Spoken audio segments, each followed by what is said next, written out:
is a $163 million Superdome, as today the New Orleans Saints, with a 2-7 record, play host to the surprising Atlanta Falcons, who come into today's game with a 5-4 record. Hi everybody, I'm Gary Bender, and alongside me, Mr. Quarterback John Unitas.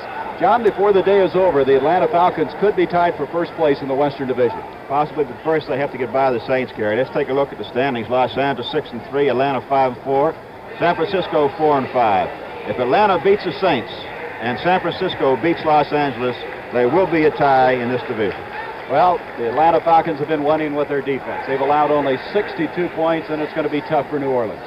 It'll be tough. Bobby Douglas has that job this afternoon. Not noted as a real good passer. He is an outstanding runner. In 1972, 968 yards to set a record for rushing for a quarterback, Gary. Well, on the other hand, should he not get the job done, Archie Manning, we understand, is available. Hank Stram said last night that if we get into a passing contest, we will have to put Archie Manning in. All right, the game is underway. The kick now to the New Orleans Saints. They bring it up to the 25-yard line. The Saints with a 2-7 record. Last year winning here against the Atlanta Falcons 30-0, losing in Atlanta, so they have split. A return out to the 25-yard line. The Saints, who have had a tough time moving their offense now due to the injuries to quarterbacks. There's Marv Montgomery, who's doing an excellent job in the estimation of Hank Stram. John Killiam, you're going to see a lot of him today at that wide receiver spot. They expect to throw to him a lot, and Douglas has thunder and lightning behind him. Muncie and Galbraith from the 25-yard line, first down, the Saints. In motion comes Don Herman. Douglas giving off to Galbraith, and Tony Galbraith goes for 5 yards to the 30-yard line. Greg Brezina making the stop along with Ralph Ortega. So at the 30-yard line, it's going to bring up second down and 5 yards to go. Defensively, 31 sacks by this front four of Atlanta, led by Miro. Pennywell replacing Kuykendall. What a job he's done at the linebacking core. The secondary has a change. Tom Moriarty replacing Ray Brown, who has a boil on his knee. And that was a last-second change by Coach Lehman Bennett. Second down, 5 from the 30. Bobby Douglas off to Chuck Muncie. Muncie goes for maybe a yard, and that's all as he's dropped at the 31, and it's going to bring up a third down. This telecast is presented by authority of the National Football League and is intended for the private use of our audience. Any rebroadcast or other use of this telecast without the express written consent of the New Orleans Saints and the National Football League is prohibited. All right, third down now, and still 3 yards to go for the Saints. Bobby Douglas last week threw only 7 passes. That was a record low for the Saints, completing 3 of them. And he's going to throw now. He dumps it off to Galbraith. Galbraith, his 30th catch of the year, but he's going to get back to the line of scrimmage, and that's all. So it brings up a fourth down for the Saints. And John Unitas, we have today 2 of the finest punters in the game. Tom Blanchard first in the NFC and John James is second. And now Blanchard gets his first crack. And talking to Lehman Bennett last evening, Gary, he mentioned the fact that he's going to try to control the football.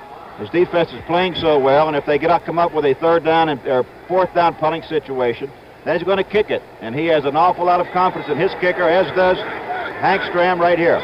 Blanchard, a 42-1 average, and he hits a boomer. This is Roland Lawrence. He's got it at the 18-yard line. Lawrence, a big playmaker, and he is collared to the 29-yard line. Roland Lawrence with 5 interceptions this year, 3 of which have been called back due to penalties. And at the 29-yard line, Motti made the stop for the New Orleans Saints. Now let's check that offensive forward wall. Warren Bryant, the #1 draft pick. He is going to be a super football player. Philman, an excellent player. Lehman Bennett said he's a very intelligent football player. We have a man shaken up, by the way, at the 35-yard line. Alfred Jenkins and Wallace Francis, and then Jim Mitchell, who's had some knee problems, but he's at 100% today after not catching a pass last week for Atlanta. That last punt, by the way, by Blanchard was 52 yards, and now a penalty, and Gene Barth, their official, is going to explain it. Number 59, unnecessary roughness on the run back, first down. 59 is Pennywell for the Atlanta Falcons. And so they're going to start inside their own 15-yard line. And already, John, you can see what punting can do for you. 52-yard kick by Blanchard. And Lehman Bennett told us last night it is a game of field position. It has been with the Atlanta Falcons all year long. Their defense playing tremendous football and keeping this Atlanta team in the ball game. As note last week against San Francisco, when they, or rather Detroit, when they scored 2 touchdowns in the late part of the ball game, defensive touchdowns to put them ahead for good. The man that's shaken up is Craig Cassidy, who's being helped off the field. He's had some injury problems. He had a broken arm last year, kept him out all the season, had bruised ribs, and now he's being helped off the field with a leg injury. He's a former standout at Ohio State. There he is, the son of Hopalong Cassidy, the former Heisman Trophy winner at Ohio State. So the personal foul has moved the ball inside the 15. The Falcons with their first crack at the ball. Bartkowski, the quarterback.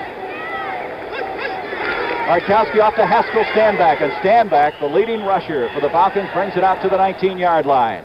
Wilson Famuina, the rookie from San Jose State, over to make the stop for the Atlanta Falcons. The Atlanta Falcons this year defensively have just been amazing. 8 of the 9 opponents this year they've limited to 1 touchdown or less, only 2 touchdowns rushing. Here is that Saints defensive picture. Merlot, Fettersfield, and Hughes getting his second straight start in place of Greg Westbrooks, who has a leg injury. Second down now, 6 yards to go. Bartkowski, this is Wallace Francis. And Francis looks like he has the first down. Francis across the 25, just outside it, and that will be enough for the first down. Wallace Francis with his 17th catch of the year, the former Buffalo Bills standout. Now Steve Bartkowski with his 3rd straight start, and John, a lot of people feel he's getting some of the rust out. He's getting back to where he was in the preseason. Well, Coach Bennett considers him still a rookie, Gary. He's still making some rookie mistakes out there. Bartkowski's record as a starting quarterback is just 5 wins out and 17 losses, so not very good. First down now, just across the 25-yard line. In motion is Francis. Bartkowski giving up, and Haskell Standback comes across the 30 to the 32-yard line. Standback tripped up by Jim Merlot. Standback has 503 yards coming in here. Nothing real big. The offensive line does a good job right here. As you see, Standback cutting back. They move the New Orleans Saints off of the line of scrimmage. And if anything's been a problem with the Saints, it's been their defense. People have been able to maintain control of the ball and blow that defensive line right off of it. Pickup of 6 by Standback. The Saints defense has been a mystery thus far to Coach Hank Stram. They're 14th in every category in the NFC. Here comes Standback again, but Merlot is there. Jim Merlot, who last year in a game picked off a pass and went 83 yards for a touchdown against Atlanta. There he is, a former Stanford standout in his 4th year, 6'1", a 220-pounder. He has an interception this year for a touchdown, 57 yards against Chicago. So it's going to bring up 3rd down and still 5 yards to go for Atlanta. Atlanta has not scored a touchdown in the last 10 quarters. They have been living and dying with that brilliant defense.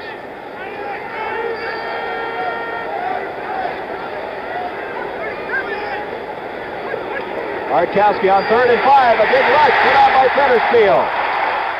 Joe Fettersfield sacks him back at the 20-yard line, and that's only the 20th sack of the year for this New Orleans team. Let's look at it again, John. He came through untouched. Joe Fettersfield right there on a block. The fullback missed a block on Fettersfield, dove at him. Fettersfield maintaining his footing in on Bartkowski for the sack. I'm going to say, Gary, if the Saints have a real strength in defense, it's at the linebacker's position. They've been tremendous all year round, Fettersfield and Hughes doing real great job for the linebacking crew of the Saints. He's only missed 1 game in 6 years. And kicking is John James. He is second, and he and Blanchard are really kicking the ball. This is Motti, the rookie from Penn State. He breaks the tackle. Rich Motti, though, is in trouble. And he's going to be dropped at the 31-yard line.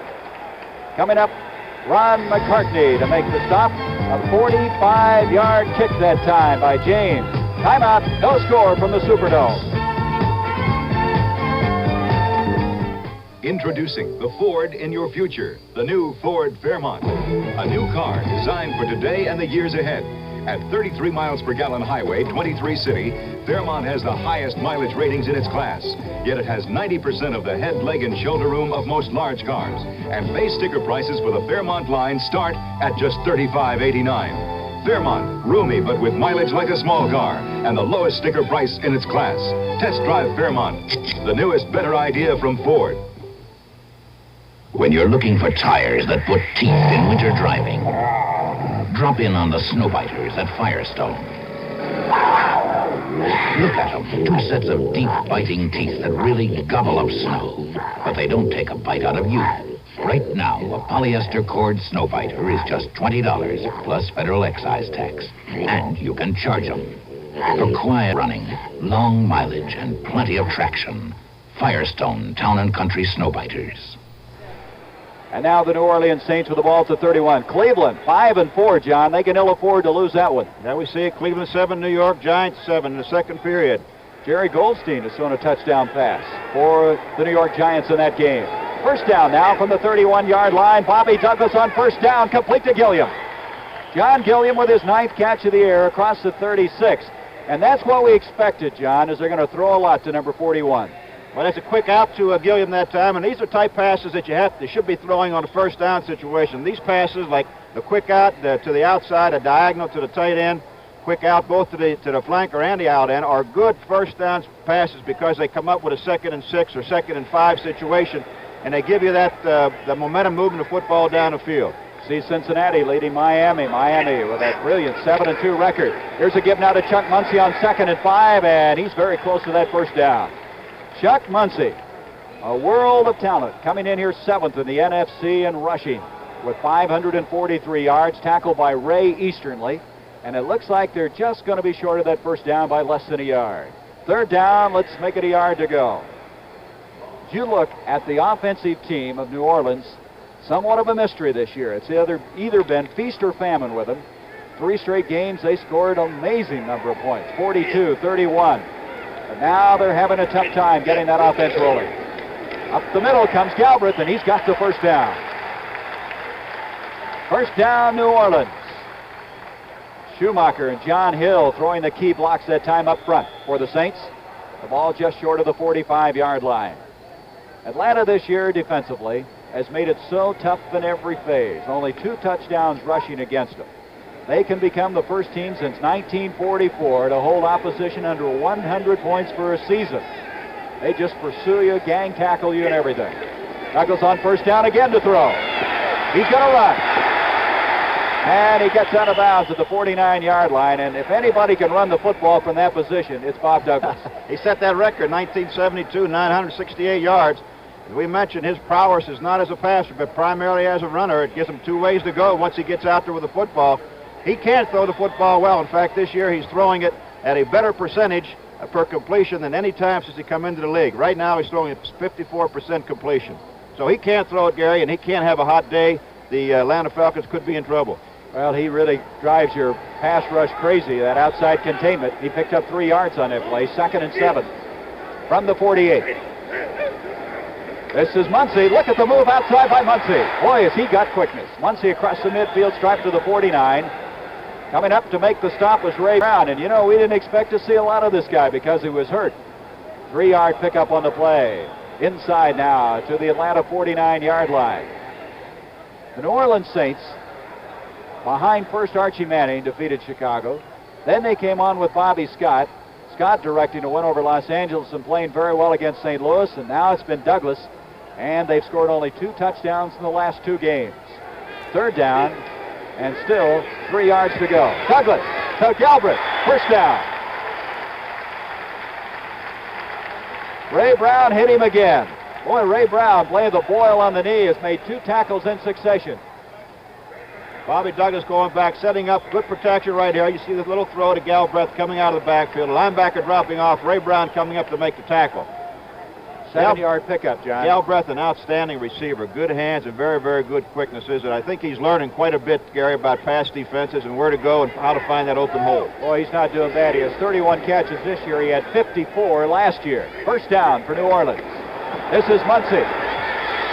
Boy, he's going nowhere. Clyde Humphrey was over there.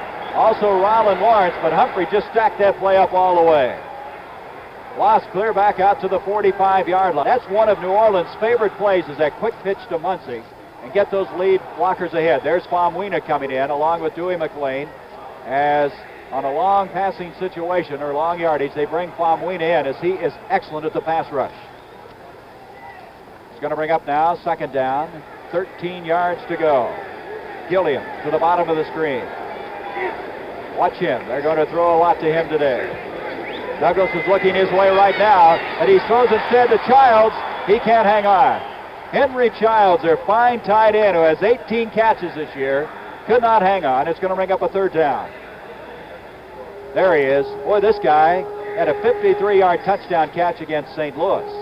He has played remarkably well. And Gary, that's the key to any good running football team, is have that tight end who's able to block and also put the pressure on him when downfield as a receiver. A good tight end who can block is worth its weight in gold, and you're seeing two of the best ones right here today in Childs and Mitchell for the Atlanta Falcons. Third down, 13 from the 45 of Atlanta.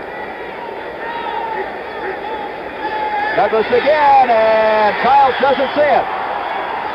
Childs trying to get down the field against strong safety Ray Brown, just didn't look back.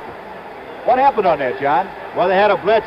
Douglas saw the blitz coming up, a safety blitz, hoping that Childs could see it too and break the back to the inside. But Childs was not watching. Bobby Douglas just threw the ball up in the air.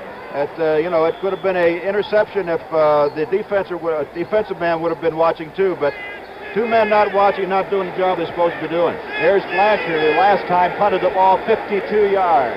Alan Lawrence is deep for Atlanta. Good rush. It's blocked.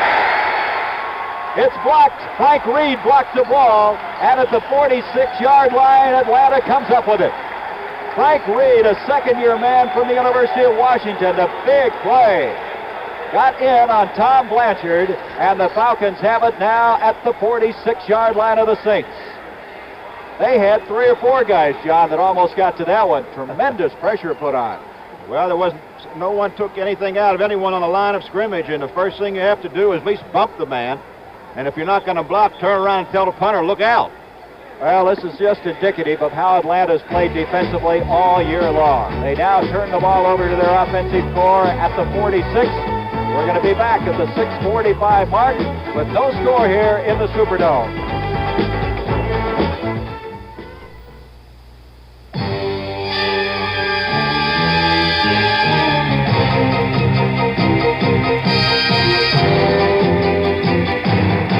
Stuntman.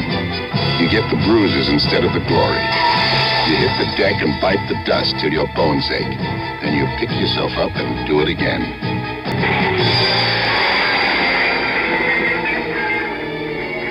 Okay, cut! That's a wrap, everybody.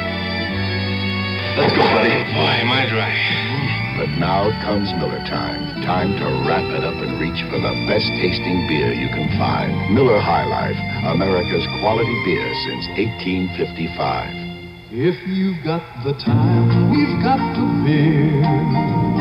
Miller tastes too good to hurry through. When it's time to relax, we've got the beer. Miller beer. With John Unitas, this is Gary Bender. We have 6 minutes and 45 seconds left to go, first quarter. Frank Reed has just blocked a Tom Blanchard punt, setting up the Atlanta offense at the New Orleans 46-yard line. This is Steve Bartkowski. Got his first start in the regular season of play 3 weeks ago. Play action fake. And it intercepted by Ernie Jackson. Ernie Jackson picks it up.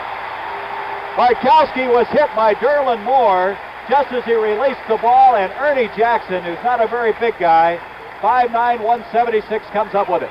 Let's look at it here, Gary. His little play-action fake to the fullback. You see Bartkowski going back, throws the ball, plenty of time, right to Alfred Jenkins, and there's the ball. Picked off, an outstanding catch by Ernie Jackson, number 30. The ball was intended for Jenkins, but the ball was just underthrown just slightly, and Jackson there to pick it off. All right, looking ahead now, next Saturday, the CBS Sports Spectacular. We're going to be having the LA Times 500 at the Ontario Motor Speedway. A.J. Foyt. Also, countdown to Super Bowl and World's Strongest Men. Next Saturday at 4:30. Douglas back to throw on first down again. Gilliam. Ray Easterling stepped in at the 45-yard line. I think now, John, that's 3 straight first downs that Douglas has thrown the football. He's thrown the football, did not throw it well that time, and I'll tell you, had he had the ball up where it belonged to be, it could have been intercepted. The only thing that kept it from being intercepted, that it was low, and Easterling could not get his hand on it. There's the throw right there. Easterling did get a hand into it, but if it had been up high, it would have been an interception for him. The general consensus around the league is that Ray Easterling is playing like an all-pro. Second down, 10 from the 25.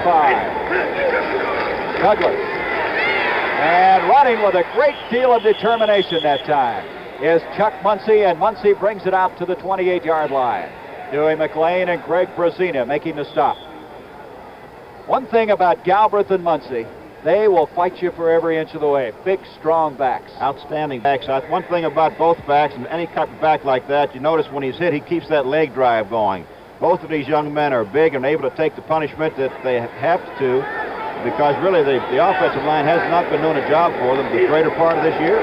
3rd down and 8 from the 28-yard line. Douglas again to throw. Child's intended receiver is picked off instead. Ray Brown's got it. Brown to the 25 and Ray Brown to the 23-yard line. Ray Brown with his 3rd interception of the year. And Bobby Douglas being booed here. That is Douglas's 3rd interception he's thrown this year. John, he just overthrew Henry Childs. That ball was thrown right in the middle, and Brown standing right there just couldn't help but catch it. There, just take a look at him right there. As you see, as the ball was overthrown, Ray Brown standing back there makes the interception. Douglas just did not get the ball down into where he wanted to.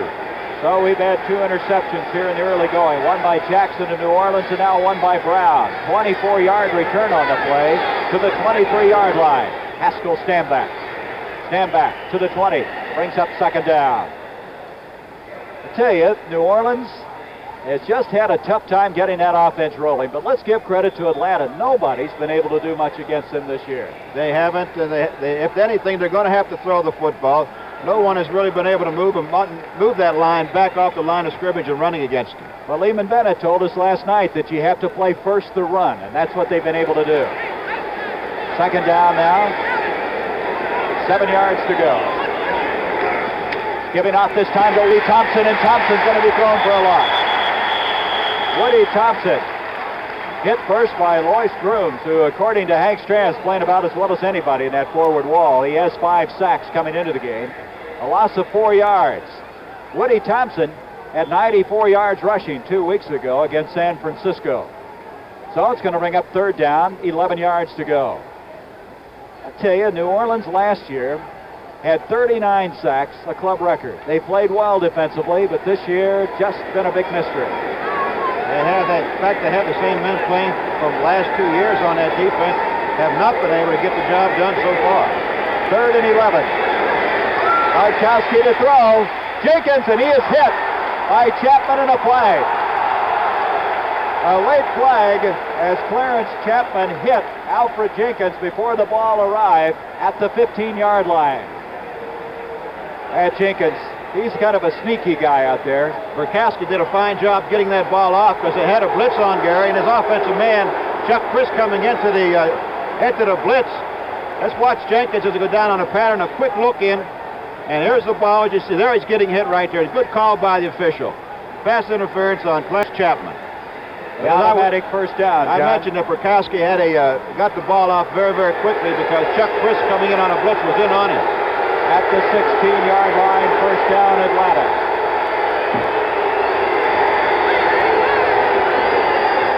Markowski, play action, he's keeping the ball. Boy, he took a shot. And for his efforts, he picked up maybe 2 yards, and that's all, because Pat Hughes, the former New York Giant, who had 12 tackles last week, he just doesn't get fooled very often. Talking to Coach Graham last night, saying that Pat Hughes has been doing a fine job in for Westbrooks. He's a real heady player and makes very few mistakes. He stayed home that time. Murkowski tried to fool him on a bootleg. It was not there. Had Murkowski enough time to look up, he did have a man in the end zone clean. Markowski still playing to the knee brace, but moving pretty well on that play. 2nd down now, 9 yards to go.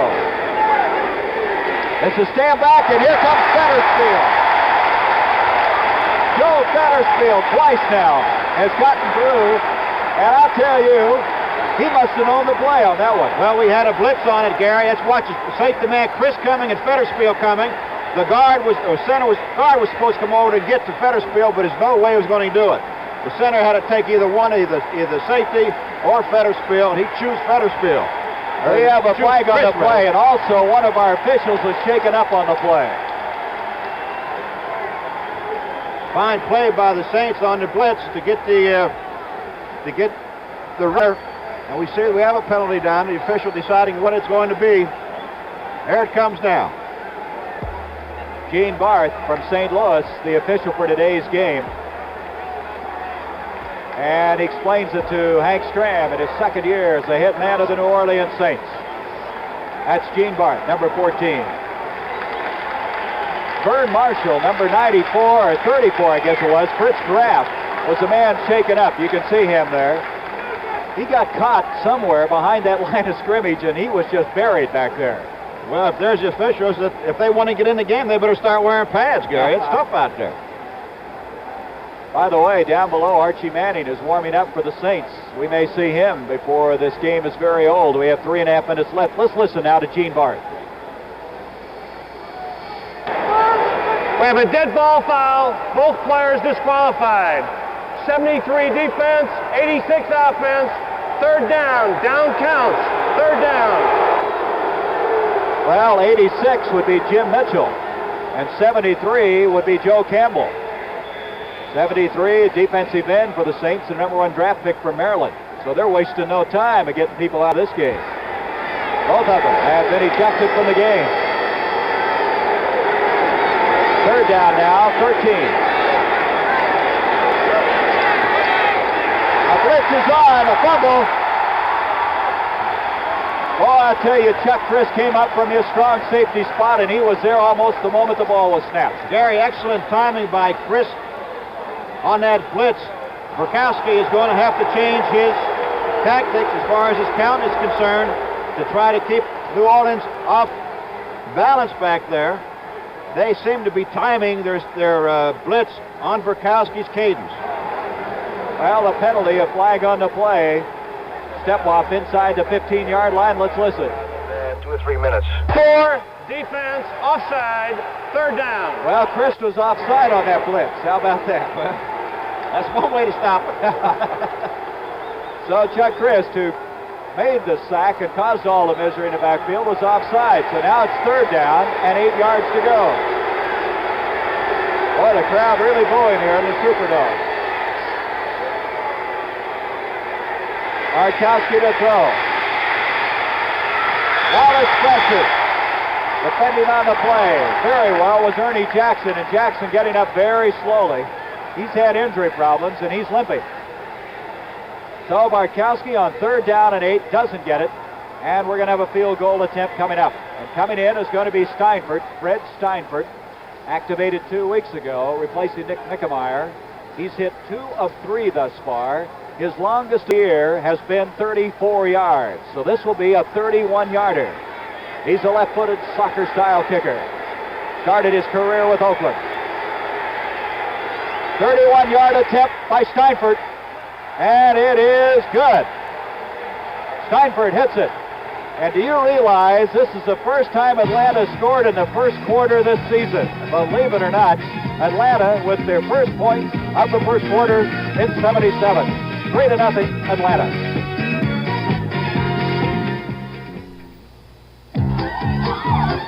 All across our land, people know our brand. You can trust AC. Thanks, AC. Spark Plugs by AC.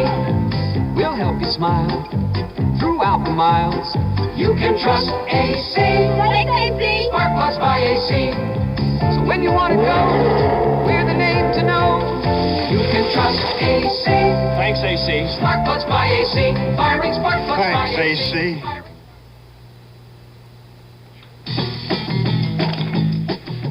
You know what makes my jeans feel soft and comfortable? It's right here on this label. 100% cotton denim. The Lee Company knows how important 100% cotton denim is to jeans. And now they make them with a special process, so they won't shrink or wrinkle. So they stay looking neat.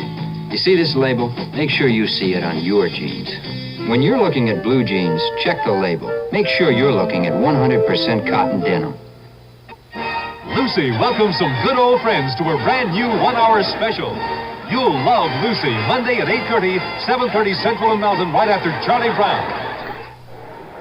For a wild, magical trip through the wicked delights of a fairy tale world. Join us here Wednesday night for Once Upon a Brothers Grimm with Dean Jones and Paul Sand at 8, 7 Central and Mountain Time.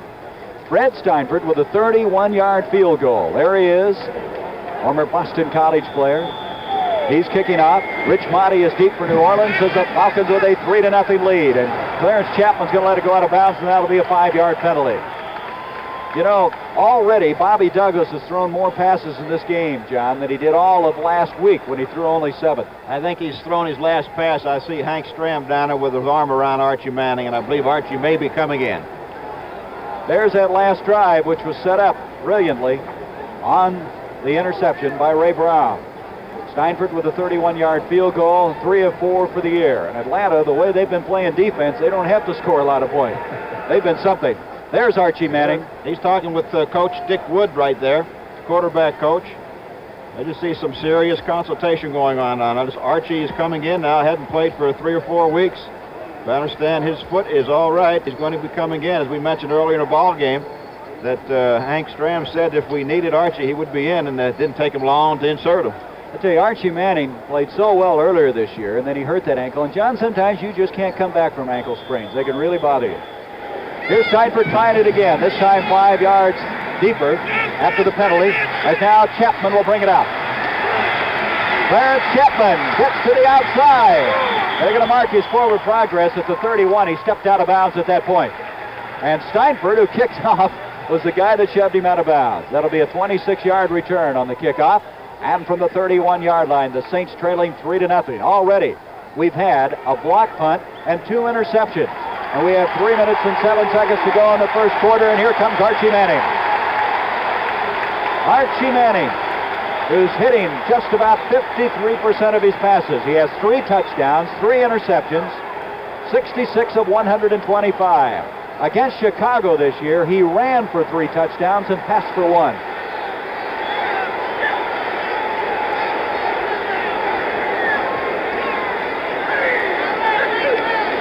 Manning giving off to Galbraith, and Tony Galbraith gets close to 5 yards as he advances out to the 35-yard line. Mike Lewis made the stop. Archie Manning has only beaten the Falcons twice in 8 starts. It'll be interesting to see how he attacks that defensive football team of the Atlanta Falcons. Well, you can see at the top of your screen a yellow flag. Another penalty. We had a lot of them here in the early going of this football game. 2 players have been ejected, Joe Campbell and Jim Mitchell. A 5-yard step off, moving the ball out to the 36. Let's listen. On the flashing of the lights, that's all. Defense. Yeah, Al is... Well, I don't believe we picked that one up.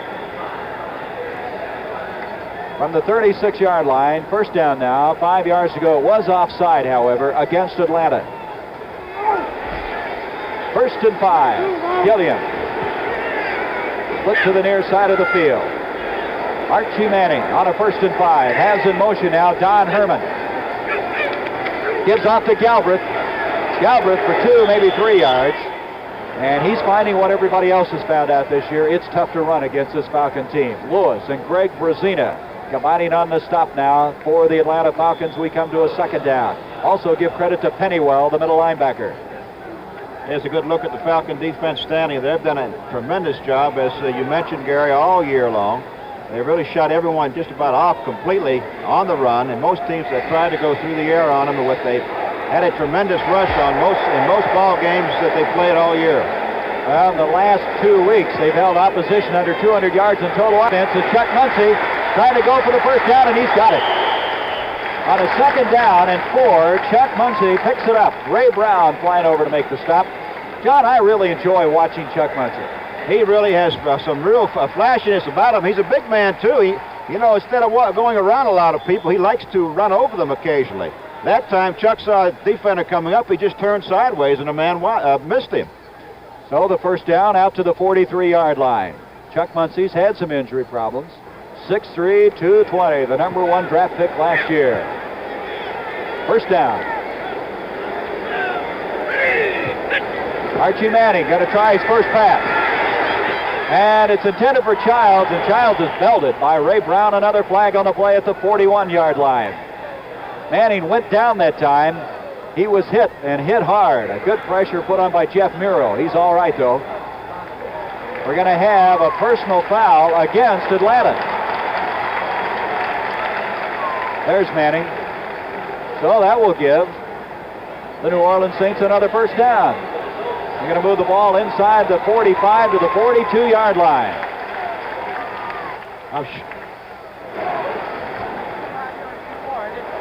Personal foul, head slap, number 87 defense. First down. That's Clyde Humphrey, the defensive left end. You cannot hit him in that helmet. Well, if he hits you, you know it, though. I'll tell you that.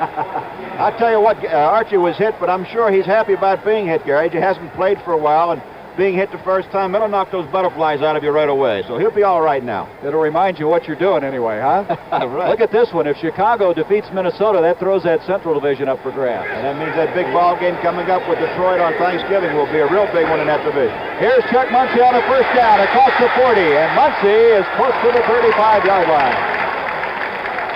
Ray Easterling coming over from the free safety spot to make the stop. Also Pennywell again. Look at Chuck Muncie. Take a look at Muncie as he comes up to get the ball from Archie Manning. Watch the good blocking out front of him right there. A fine block there as Muncie picks his hole. Picks up some good yardage. Ray Easterling, number 32, in on the tackle. He picked up 6 yards, and now he's 7 for 19 for the day. The ball at the 36-yard line, second down, 4. Manning giving off to Tony Galbraith. Look at him. He's got another first down. Ray Brown made the stop, and right now the Saints are doing something nobody's been able to do, and that's run the football against the Atlanta defense. Remember, again, they've given up only 2 touchdowns rushing, and the first one they gave up was 2 weeks ago. You got to remember, too, Gary, that when teams are able to run against defenses like this, it's the offensive line that does the job on it. They're blowing the defense right off the ball so far. That's a 9-yard pickup by Galbraith. The 5th first down now for the Saints. In motion goes 87, Don Herman. There's a delay to Muncie. And Muncie just can't get wide as Ray Brown made a fine one-on-one stop. Ray Brown shows what kind of an open field tackler he is. I tell you, Muncie was just about 1 foot from getting outside him. Some real good footwork by Muncie. Let's watch the blocking right there on the linebacker as he goes to the outside. Watch the footwork here by Muncie to try to get around Ray Brown. Almost does, but Ray Brown holds on with one hand to bring Muncie down. All right, John, that's the end of the first quarter with the score. Atlanta 3, New Orleans nothing. Here's to good friends. Tonight is kind of special. Tomorrow we go back to civilization. And let's have a last night in the wilderness party. Introducing the new Remington XLR, the electric shaver that shaves as close as a blade. And to prove it, we're doing something spectacular. We're giving away a blade to compare it with. We guarantee the Remington XLR will shave you as close as a blade or your money back. Now that's really spectacular. The Remington XLR shaves as close as a blade or your money back.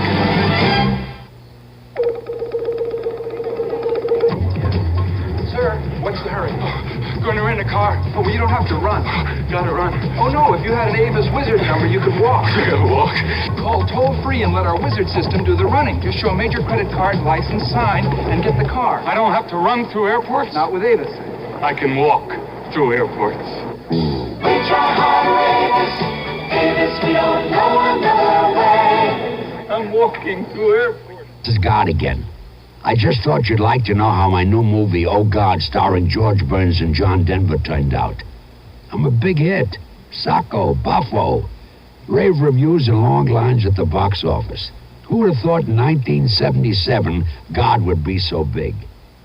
I haven't heard that much praise since I parted the Red Sea. Oh God, from Warner Brothers, rated PG. Now playing. Well, coaches are always looking for agility, right, John? I'll tell you that, Gary. She has more moves than Muncie ever thought about having. Let's get with it, huh? All right. Okay, we're going to start the second quarter of play here in the Superdome. Atlanta's leading 3-0, but the Saints are on the move. They have a second down. Virtually 10 yards to go now at the 27-yard line of Atlanta. Archie Manning has taken over, and he's moved the football team. Top of the screen is John Gilliam. Galbraith, Muncie the running backs.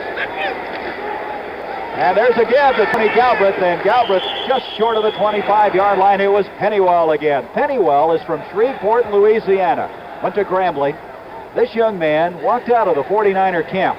He was drafted in the 6th round and got a chance to play when Fulton Kuykendall was hurt. And there's the master, Hank Stram. Second year, the helm of the Saints.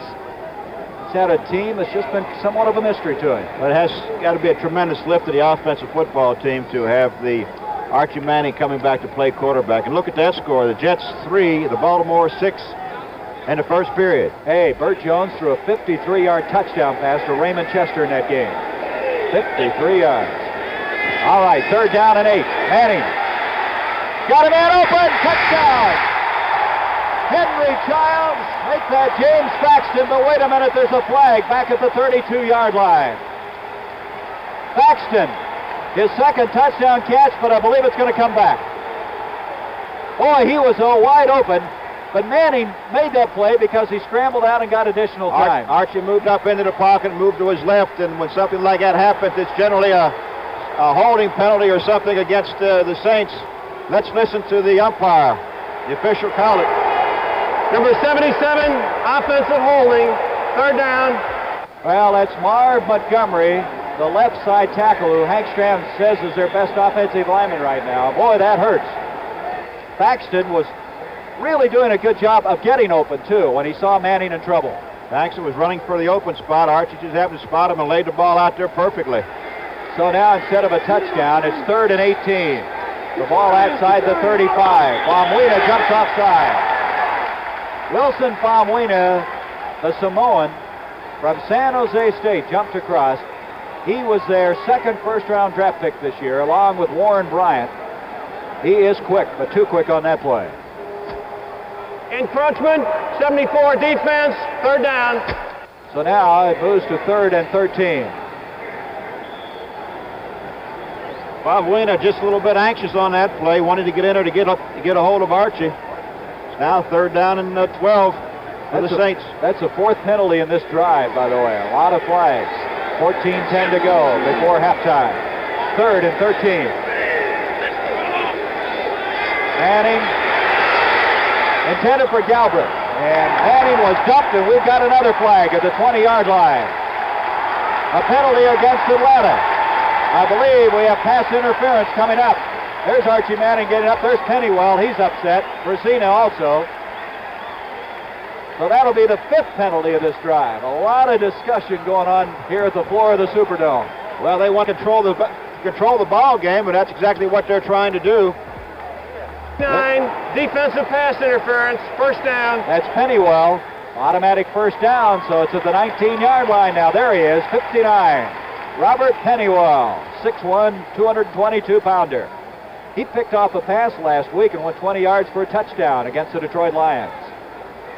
So now we come to a first down at the 19-yard line. The Saints, some ball control on this drive. That's a big break for the Saints coming up with that first down situation now. Instead of 4th, it's 1st and 10 for the Saints on the 20. Archie Manning sends in motion Don Herman. Play action in around the Paxton. He's got a block. And Paxton is to about the 16 and a flag is thrown. There's 2 flags on the far sideline. Well, a little new wrinkle that time by Hank Stram. Steve on a very fine block back there. I don't know whether that could have been construed block clipping or not, Gary. It looked like he was just turning around just as Steve came over to hit him. But I don't know if that's the area in which it happened. It looked like it was downfield a little further. Anyway, it's going to be against New Orleans because they're getting ready to step it off now from the 19-yard line. Gene Barth, 15-yarder. Going to move that ball out to the 34. So we're going back and forth with the penalties. Personal foul. Clipping, number 41 offense on the run. Well, there's that crackback by John Gilliam that did that, which is illegal. That was downfield down there. And of course, the block by Steve was a perfectly executed block and one that actually made the play go. So the 15-yard penalty now makes it 1st and 25. They've got to move to the 9-yard line for a first down. Instead, they have it at the 34. Archie Manning now trying to collect his thoughts and keep this drive going.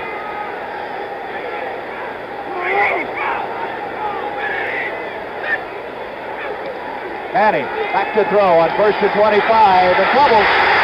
He's chased. And we've got a flag. Jeff Merrill hitting from behind. Are we going to have an intentional grounding? He tried to get the ball up the field to Chuck Muncy. Manning arguing his cause. As Jeff Miro, coming from the right side defensive end spot, hit Manning from behind. And now let's wait on this penalty. It's thrown about where Manning went down. So if that is intentional grounding, it's a loss of down and 15 yards. That's the most costly penalty in football. Illegal forward pass, intentional grounding, loss of down, number 2. Well, that's now 7 penalties on this drive. Well, I'm sure that Arch is complaining that he was throwing the ball to Chuck Muncy, and he has a legitimate gripe in that part. He just didn't get the ball far enough downfield, I'm sure, for the official to see it. That's a tough call to make, John. I've seen that all year long, and it's hard. It's very hard to make a judgment call like that. Well, those things happen. Those guys are out there trying to do the best job they know how. They certainly do not want to let this ball game get out of control. Now it's 2nd down and an acre to go. What do you do on 2nd and 40? Give to Galbraith, and he's going to get some of it. 40, 35, 30, 25, and Galbraith is inside the 25-yard line. Ray Easterling dropped him. They still got to go about 14 yards for a first down, but they're back into field goal range. And Archie was out there looking for another flag. 26-yard run by Galbraith. Let's take a look at it. A quick open as Galbraith just picks the hole. Fine blocking on the offside of the play. Allows Galbraith to start this right side, go cut back left side. And there we see Ron McCartney, number 56, coming up. Ray Easterling, 32, making the tackle.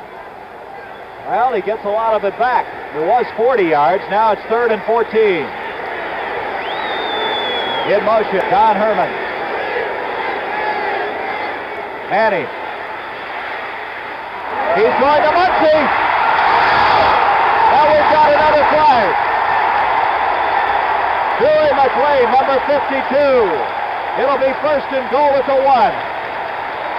Muncy almost made a great catch on that. That deserves another look at it. Let's watch Archie goes back and sets up. Gets some pressure from the inside. Defensive pass interference. Jeff Moe coming in for pressure on it. 1-yard line. Let's watch the play. I believe they construed that as face guarding, Gary, with the hands up in his face. I'm not sure. You're allowed to put the hands up, but you're not allowed to wave them, and I don't know if that's what they called or not. Well, anyway, it's 1st and goal at the 1-yard line.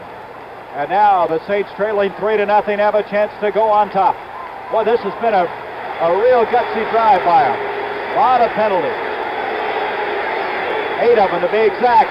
Trying to get over, and not doing so is Galbraith, and we have yet another flag. Offside, Atlanta.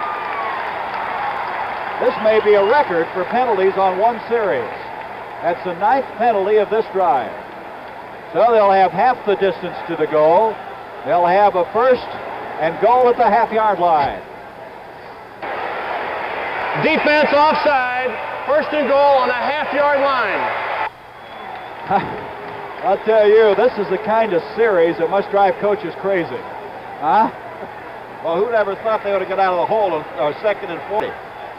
With a fine run by Galbraith to bring him down, and of course then the defensive interference call by the Atlanta Falcons on the half-yard line. All right, 1st and goal, half-yard line.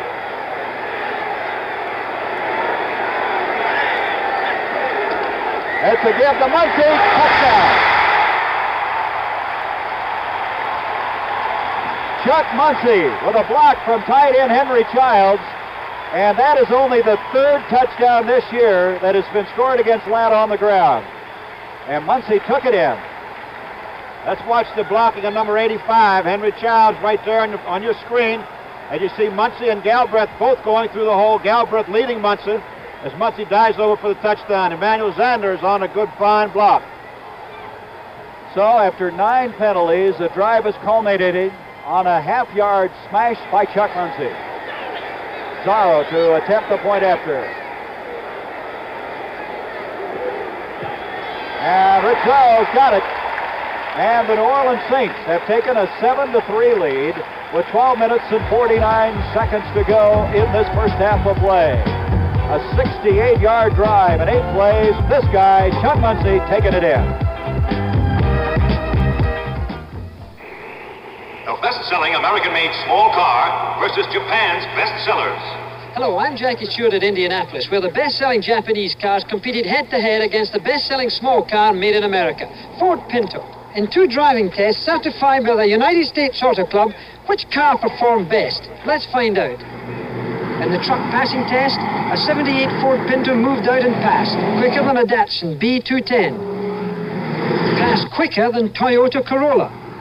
Passed quicker than Honda Civic. In the highway entrance test, which car accelerated to the highway speed first? Pinto. Faster than Datsun. Faster than Toyota. Faster than Honda.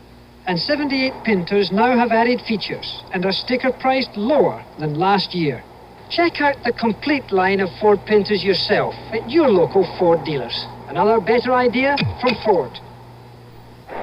Would the United States betray a man who risked his life to help our country? A former CIA agent says we did just that to thousands and then tried to cover it up. That's on 60 Minutes tonight on CBS.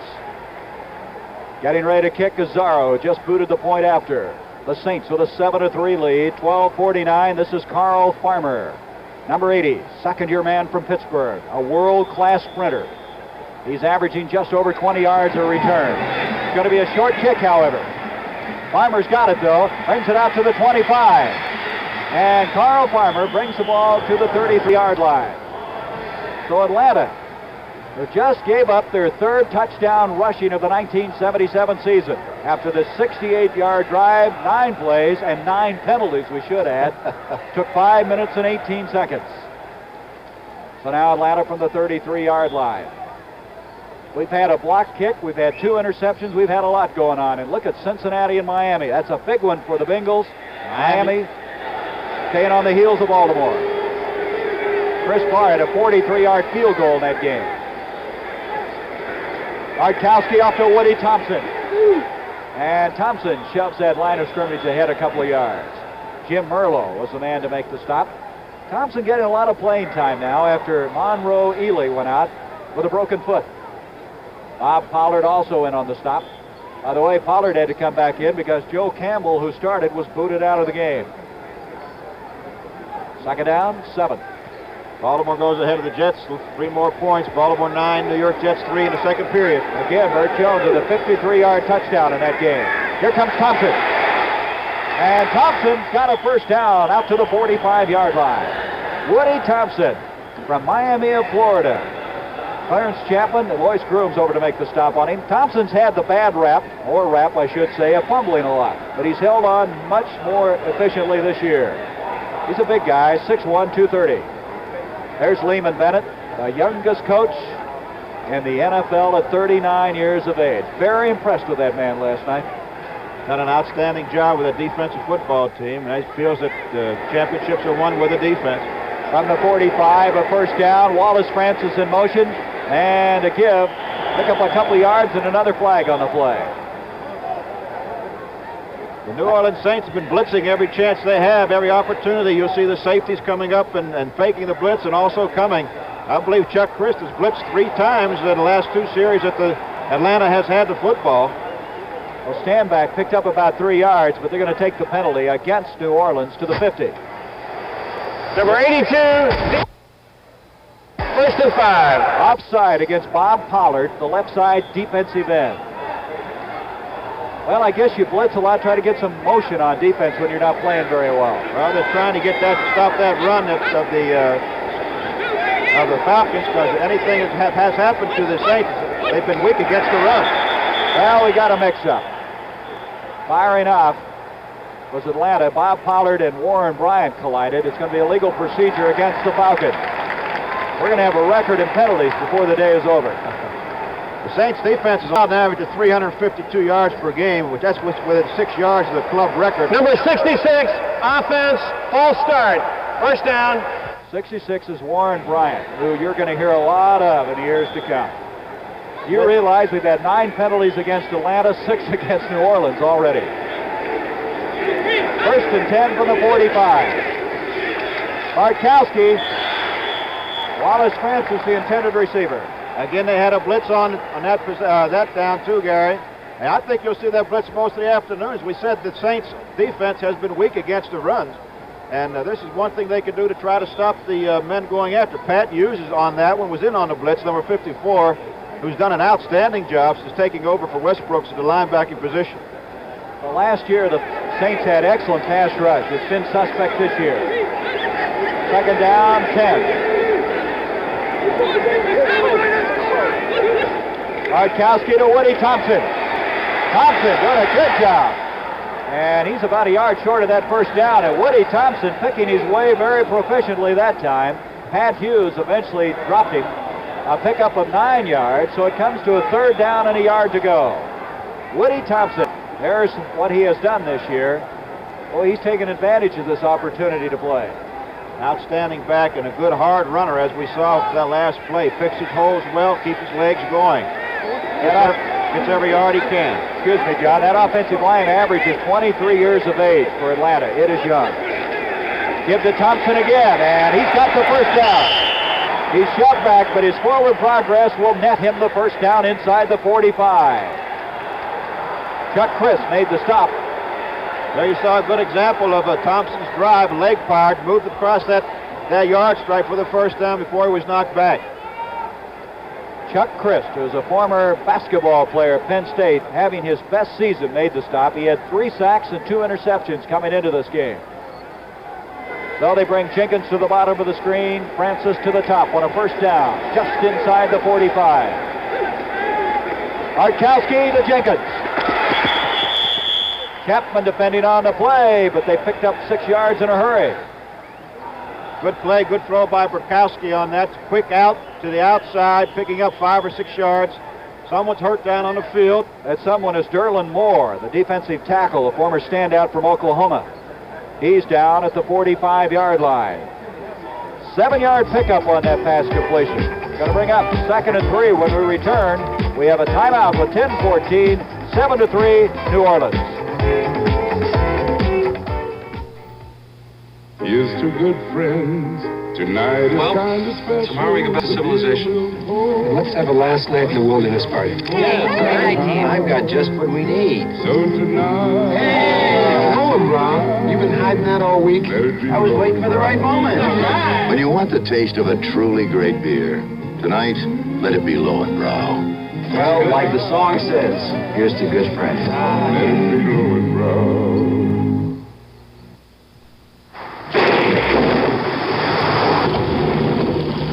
A rain-slick highway, a skid, and a potentially major accident becomes a minor incident. Thanks to a crash barrier with a shatterproof plastic nose cone, a unique plastic developed and supplied by Phillips Petroleum. Developing new plastics while making fine products for your car. That's performance. From Phillips Petroleum, the performance company. Derlin Moore has helped off the field as the New Orleans Saints have suffered some injuries. They had Chapman shaken up earlier, but he's returned to the game. And now out momentarily, at least, is Derlin Moore. They have big Mike Foltz up front, Bob Pollard, Eloy Scrooms. As we come now to a 2nd and 3, Alex Price, the other man of that forward wall. Markowski to Thompson, he's got the first down. Look at him pump those legs inside the 25 to the 23-yard line. Jim Marsalis and Chuck Crisp made the stop, but Woody Thompson is just running over people. Let's look at some offensive blocking up front and watch the hole has been picked right there. And let's watch the leg drive. Hits into him, keeps it going. Chuck Crisp in on a tackle. Outstanding run. Jim Marsalis coming up to help. Number 40, an old-time Kansas City Chief, now playing safety for Hank Strand. 14-yard pickup, first down.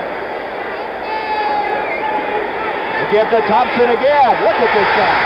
Thompson inside the 15 to the 14-yard line. And Woody Thompson showing that what he's done the previous 2 games is no joke, no mistake. He's here to play football. We have a man shaken up again for New Orleans at the 21-yard line. A lot of injuries in the early going. That's Alex Price, number 75, out of Alcorn State, a fifth-year man. He has 6 sacks this year. 2 sacks last week, but he is shaken. So they've already lost Derlin Moore, and now they're going to have to come in with Oakley Dalton, number 66. 2 of the... That's 2 plays. Well, right now, John Unitas, Thompson is 7 for 41. That's not too bad, huh? Not too shabby. So Price comes out of the ball game. Oakley Dalton, a rookie out of Jackson State. He's 6'6", 295 pounds. I think he's big enough to play. Second down, a yard to go.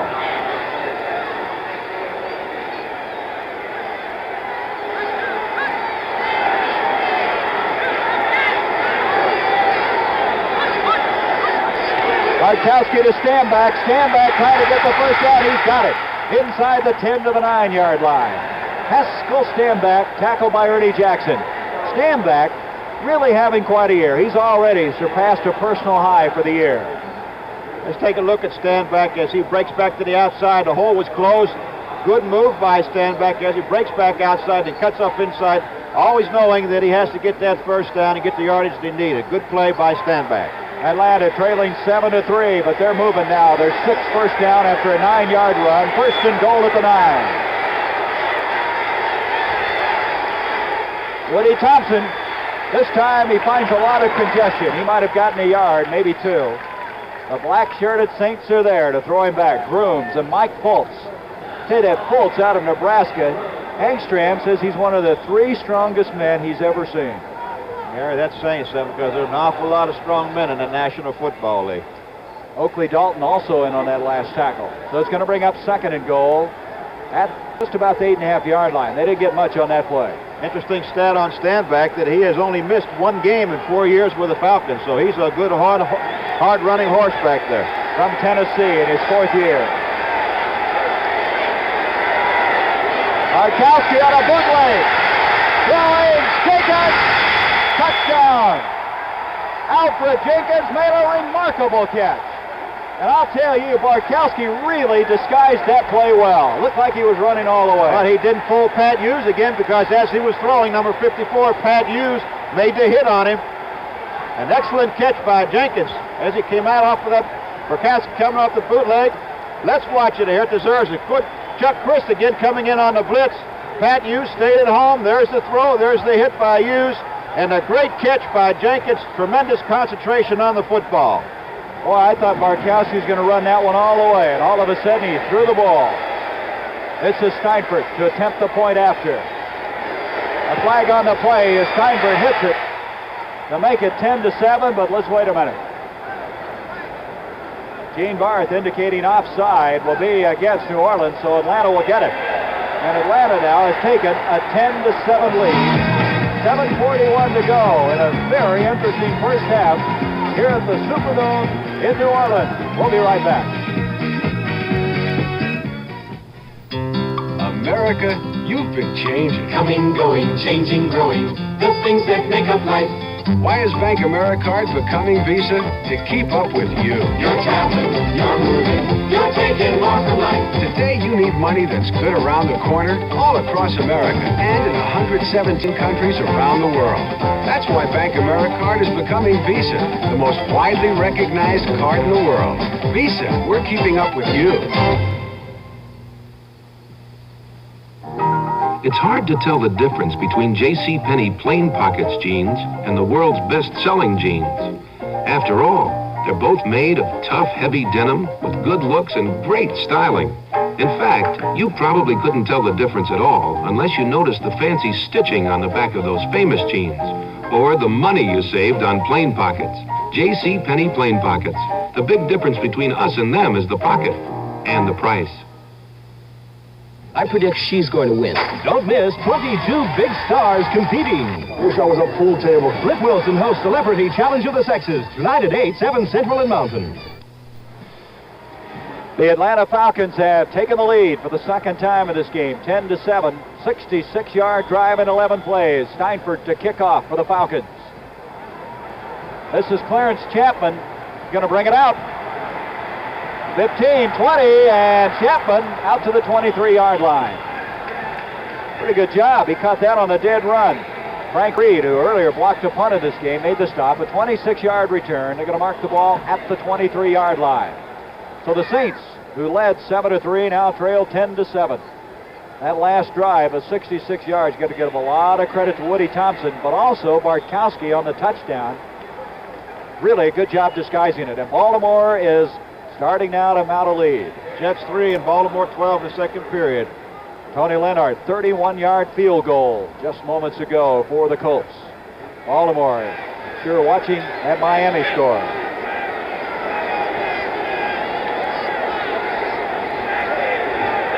First down from the 23, Manning giving up to Chuck Muncie. And Muncie showing a lot of moves. Brings the ball out to the 27-yard line. Rick Pius coming over there, tripping him up.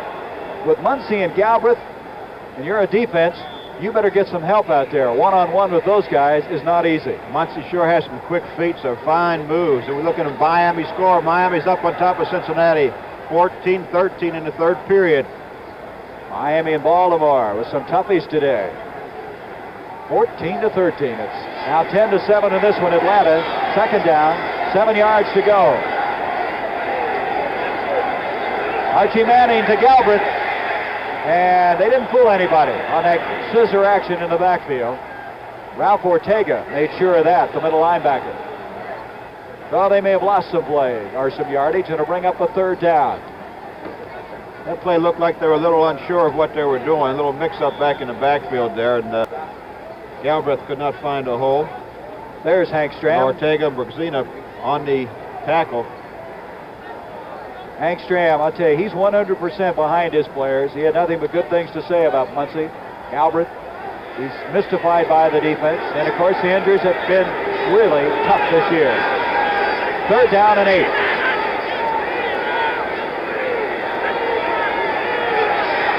Adding to Herman and Paxton. I'll tell you, there were two men in the same area, Herman and then Paxton at the 49-yard line. Well, it's a mix-up there somewhere. You see a picture of Thaxton sitting down on the turf down there, and a play by Dewey McLean actually stopped the completion. The fine play, good drop by McLean back in his area. Archie had that up about another half-inch, so they might have a first down. This is Tom Blanchard, who started out with a 52-yard kick, and then the last time had his kick blocked by Frank Reed. Kicking from the 11-yard line. Big rush. He gets off a beautiful kick. He can really kick the football, and Ryland Lawrence makes the fair catch. That is picturesque to watch that spiraling kick as Tom Blanchard gets into another one. There's timeout with 5:54. The Falcons lead at 10-7. That was a 46-yard kick.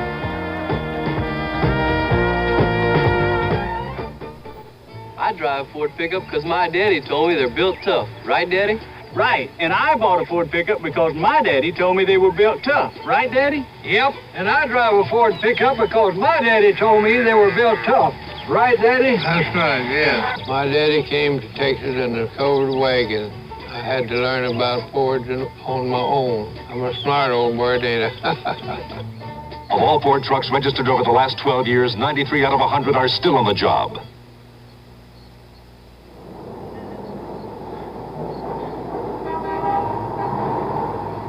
When Teleprompter, the nation's largest cable television company, demonstrates their reception, they obviously want their picture to look as good as it possibly can. Out of all the television sets in the country, guess which one they use? Exclusively. That's right. It's a Sony.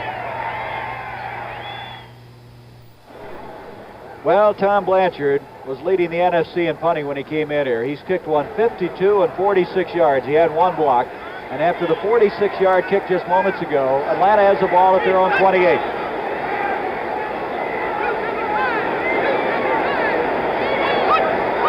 Bartkowski off to Stanback. Stanback trying to find some place to go. A lot of penetration made that time. Royce Groom's first there, but it's a pickup of 4 yards on some pretty good running by Stanback. Haskell Stanback, 9th in the NFC in rushing. Also, an excellent receiver. He caught 25 passes coming into this game. So from the 32-yard line, it's second down, 6 yards to go. Stanback also scored 2 TDs against the Saints the last time they met, Gary. Second and 6 for Bartkowski and company. In motion comes Wallace Francis. A give to Woody Thompson, and a big pullback is to the 35-yard line. Woody Thompson on that previous drive was really something. Mike Fultz making the tackle. 6'5", a 278-pound rookie from Nebraska. pickup of 3. It's going to be 3rd down and 3. See McQuarrie, number 88, the tight end. He's it for the rest of the game. Jim Mitchell was booted out, and they were going to throw to him a lot today. That'll take you out of your game plan. So just coming back off of a knee problem, too. Was looking forward to playing this ball game. 3rd and 3. Got a blitz. Bartkowski. And Woody Thompson can't hang on. There's another flag on the play. Woody Thompson, the intended receiver, Bob Pollard over in that vicinity. We've been informed that the Saints now with 9 penalties against them are 2 short of a record. They had 11 back in 1971. I'd almost be willing to bet that they'll set it today. So the 5-yard step off against New Orleans. Number 82, defensive holding, 1st down. Bob Pollard is the guilty party. So they now have 10 penalties against them. Interesting stat on Atlanta. On the ball games that they've won, they've controlled the ball with 65 plays a ball game. And the ones that they've lost with only 55 per game. There's the guy, number 82. I bet he'd like to hide right now after that penalty. 1st down. Bartkowski to Thompson. Oh, is he hit? Mike Folks, a big rookie from Nebraska, really straightened him up on that play. Well, they're high on him. Both he and Joe Campbell, their number 1 and 2 draft picks, they think are going to play a lot of football in the years ahead. A gain of 1 on that play, and he paid for it. 2nd down, 9 from the 41. Now the Baltimore Colts moving out over the Jets, 19-3 in the 2nd period. Mr. Jones is having himself a day, John. He just threw a 34-yard touchdown pass to Glenn Dowdy. Got a 53 and a 34-yarder today in that game. At the 4-minute mark, Bartkowski to Jenkins.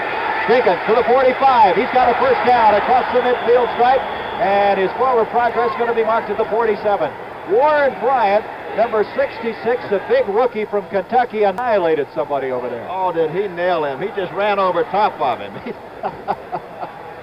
Well, wow. If you're 6'6", 270, you can run over somebody, I guess. Tell you, he took a beat on his chest, and he just put his helmet right through it. 12-yard pickup on that play. So the Falcons with another 1st down. 3:55 to go in the 1st half. I'd say that Bryant, he's only going to be great, that's all. 9th 1st down of the game now for Atlanta. This is Thompson again. And Woody Thompson inside the 45. Atlanta now with that good ball control. That's what Lehman Bennett likes. Bob Pollard making the stop again. For the Saints, pickup of 3, it'll be 2nd and 7. There's Bryant, a closer look at him. I tell you, he was the guy that Hank Stram wanted in the worst way, but Atlanta took him ahead in the draft. And Warren Bryant and Marvin Powell were considered last year in the college player draft as the 2 best collegiate linemen, and neither one have disappointed their respective teams. Powell, of course, with the Jets. 2nd down, 7. Bartkowski, this is Francis. And Wallace Francis has a 1st down at the 35-yard line. And Bartkowski right now, John's kind of picking away out there. They're throwing a short patch. Quick out is all that was, and Francis made a fine reception. It was an excellent throw by Bartkowski over there, but his line has given him excellent protection at this time. He's mixing the calls up well, running and passing and running. So Bobby Lane used to say, you run when they think you're going to pass, and you pass when they think you're going to run. You can only do 2 things. So you got to be 50% right sometime. All right, a 9-yard pickup on that completion. Francis in motion. Quick pitch to Thompson. Thompson to the 31-yard line. Bob Pollard making the tackle again. Time now, 3 minutes to go in this 1st down. Atlanta moving the football. Woody Thompson's been a busy young man in this football game. That for the game is his 12th carry already, and he has 52 yards. Well, over the years, Thompson has averaged just 3.2 yards per carry in 3 games against New Orleans, Gary. I believe it's a little bit better than that now. He's having himself a day. 2nd down, 6.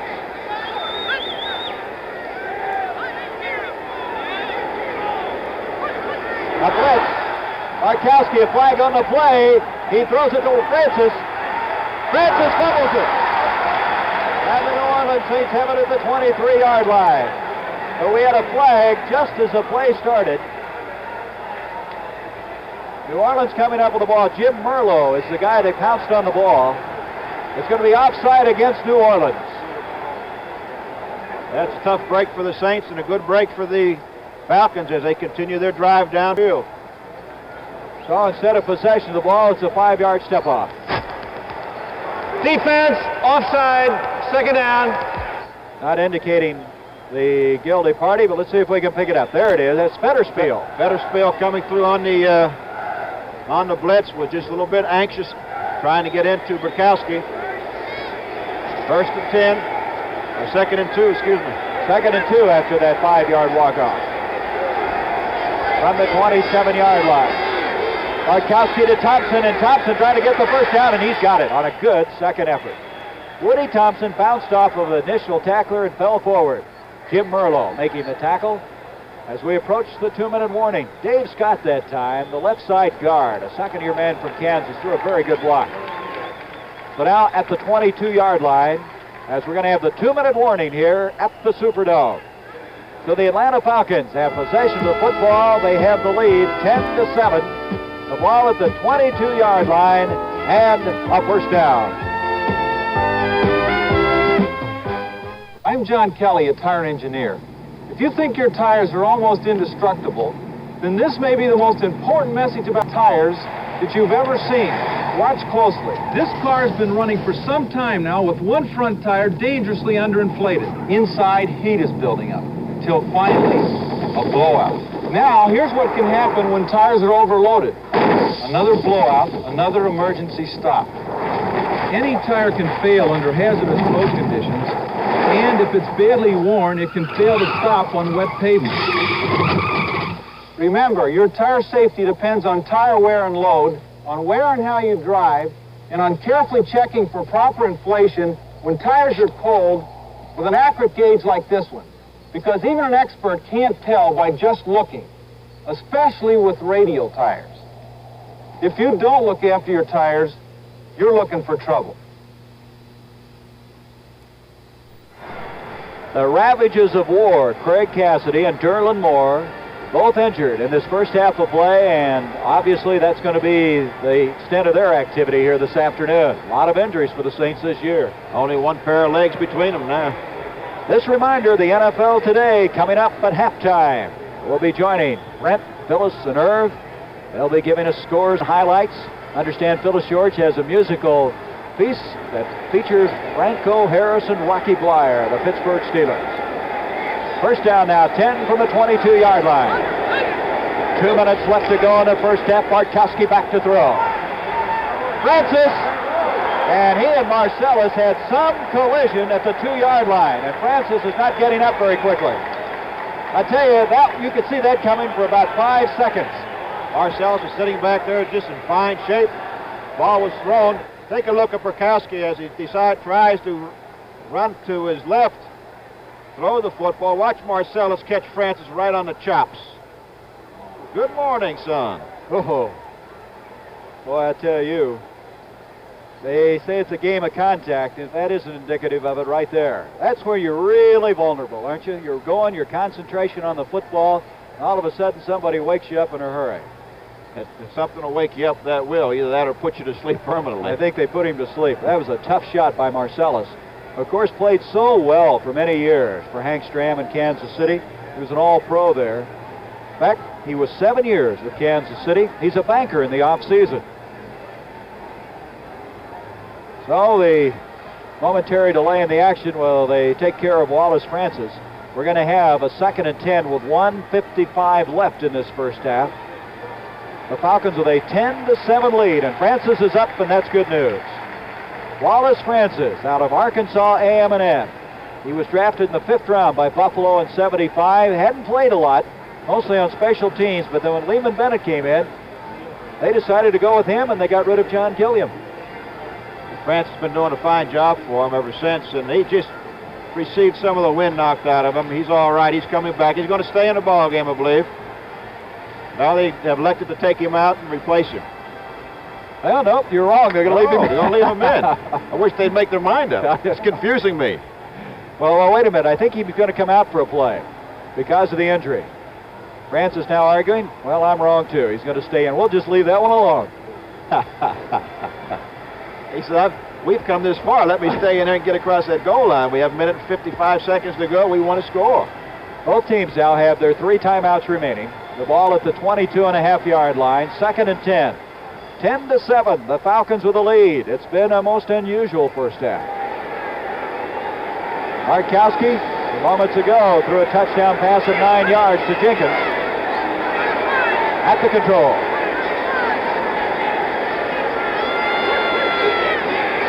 Markowski back, beautiful protection, now breaks down, he's throwing to Jenkins, a double coverage on him. Boy, he couldn't even get to the ball the way he was covered. Christ and Chapman were there. There's an example of some of the rookie mistakes that Lehman Bennett said Burkowski makes. He was well covered with 2 men, and he threw it right in their group. Any one of the 3 could have come up with a football.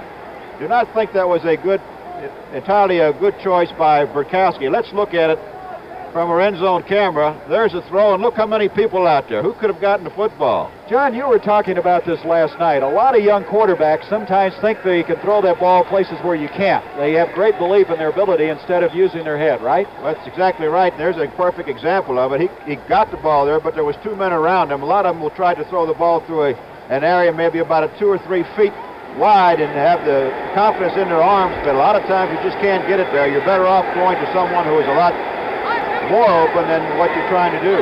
3rd and 10. If they don't get it here, they'll have to settle for the field goal. Markowski wanting to throw again. Far side, broken up beautifully by Jackson. Wallace Francis, the intended receiver, and Ernie Jackson has made 2 brilliant defensive plays in this first half. Former Duke standout who used to play both ways for the Blue Devils. Burkowski rolling away from the blitz. Chuck Chris gets through. There's the throw. Watch the good defensive play by Ernie Jackson right there. Now the field goal attempt. Steinford earlier booted a 31-yarder. This will be a 40-yard attempt. Kim McQuillican to hold.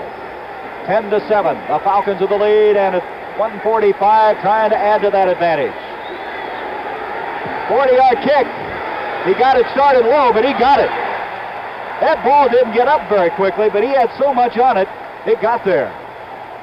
And Steinford now has done very well since being picked up a couple of weeks ago. He was 2 for 3 coming in here, and he's 2 of 2 today. As now the Falcons have a 13-7 lead with 1:42 to go in this first half of play.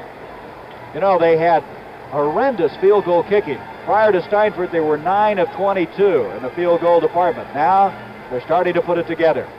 Hey, looking ahead, countdown to Super Bowl. We're going to have a look at the first 10 weeks of the NFL and what might happen in the Super Bowl. Gary, it looks to me like it's going to be Oakland and Dallas, unless Denver or Baltimore can sneak in there somewhere. On the CBS Sports Spectacular next Saturday, the LA Times 500, the countdown to Super Bowl and the world's strongest men. 4:30 Eastern Time right here on CBS. Kicking off will be Steinford, Motti, and Chapman deep. There's your time. 1:42 remaining. 13-7 our score. Chapman at the 9, to the 20, 25. Chapman breaks it all the way up to the 36-yard line. Clarence Chapman doing a good job of returning kickoffs, and now we've got some problems out there. Little shoving and pushing going on at the 40-yard line. Remember now, if Atlanta would win this game and L.A. lose to San Francisco, Atlanta would be tied for the lead in the Western Division and very, very much in the wild card spot. They're battling for it. Mike Esposito making the tackle on that kickoff. A 30-yard return by Clarence Chapman to the 37-yard line. There's that last drive, 50 yards and 12 plays. And John, I think Markowski shows real flashes of brilliance. He does. You know, he's actually still a rookie. As we talked to Coach Bennett last night, that he really he's been injured all last year. He's been hurt quite a few ball games this year and hasn't really played a whole lot. So he's subject to still making some of the foolish errors that rookies do. Archie Manning, the quarterback, going to try to get some points in the waiting seconds to Galbraith. Galbraith, nice open field tackle that time by Ray Brown. For a guy that wasn't supposed to play today, we've certainly mentioned his name a lot, and that's Ray Brown. He's done an outstanding job in that defensive secondary. Archie with a hurry-up type offense now, working on his 2-minute drill. He picked up on that play, 7 yards. It's going to be second down. 3 yards to go. 1:13. You see the screen and the time. Back to throw. Manning again. Good protection. He's going to run. And Manning across the 50 to the 49. He ran into the official. He did get the first down. Greg Brazina making the stop. The fans booing because the official just couldn't get out of Manning's way. I tell you, Archie Manning showed me something. They're going to use a timeout. They're first of the game. Let's take a look at Archie. He steps up inside the pocket. He elects to run now. Get out of the way, Mr. Official. You're going to get hurt again. Joe Connell that time in a way. Archie, a good runner. Archie would know not only holds a passing record for everyone, Greg Brazina for the Saints, but Greg Brazina made the tackle, but he's also the leading rusher for them over the years. Well, he had 116 yards rushing coming into this game. He picked up 8 yards on that scramble to pick up the first down to the 49. Shall we dance, huh?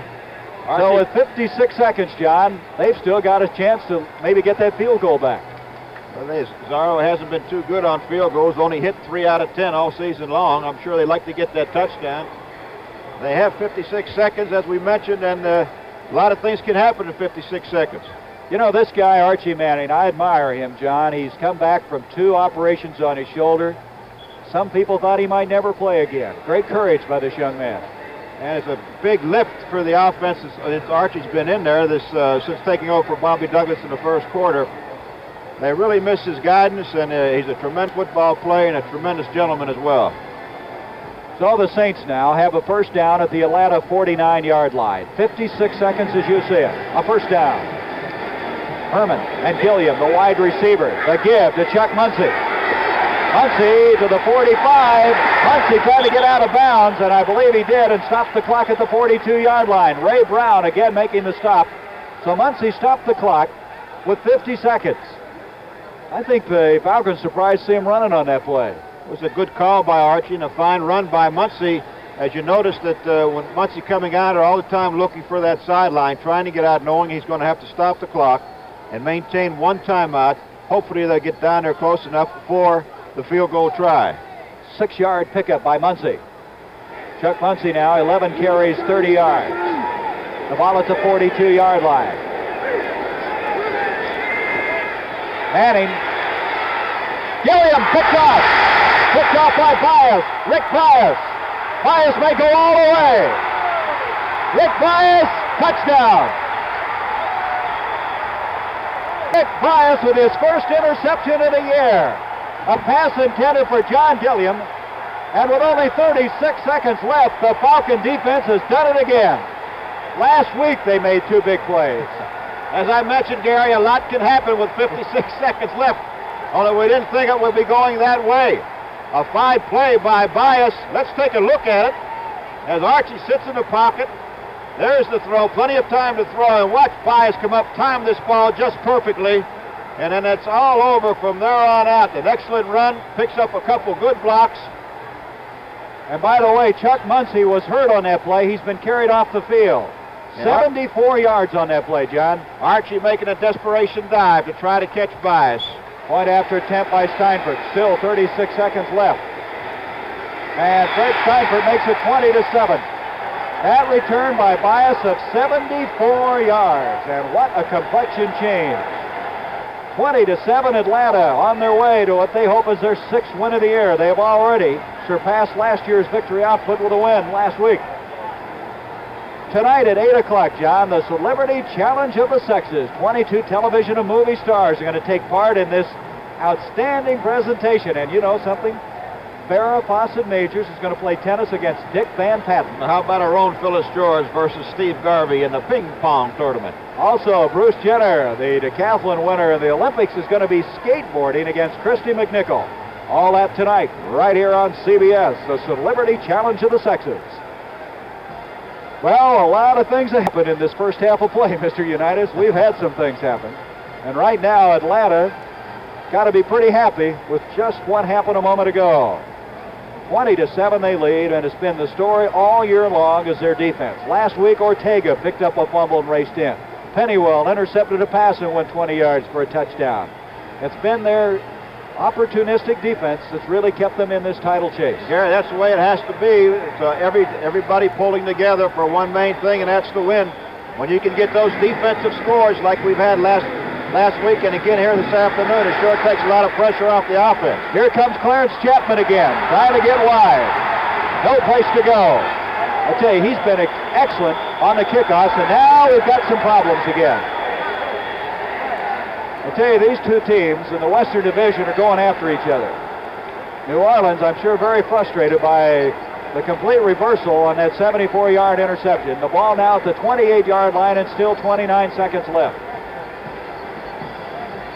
The Atlanta Falcons this year have to be, along with Denver, probably the most surprising team in the NFL. Very well improved, and both of them improved defensively. Denver's doing an excellent job, and of course, Falcons here doing an outstanding job defensively all season long. They're already assured of their finest season since 1973. Muncie's back in the game, by the way. He was carried off a while ago, or helped off, and he's come back in, but I've seen that happen before. He'll be shaken up, and he'll come right back into the game. Ray Brown knocks him out of bounds, pick up of maybe a yard on the play, with 24 seconds remaining. Chuck Muncie, glad to see him back in there. So just short of the 30 at the 29-yard line, Archie Manning, who's got to be a little shaken by that interception a moment ago. Manning with his 4th interception of the year. Should say, his 4th interception. Douglas earlier threw one. I don't really, that bothers you for a while, Gary, but if you're going to be a quarterback and you're going to throw it, you're going to have those things happen to you. You can't be concerned that much about him. You've got to go step back in there and do it again. Here's a delay to Muncie. He's got some running room.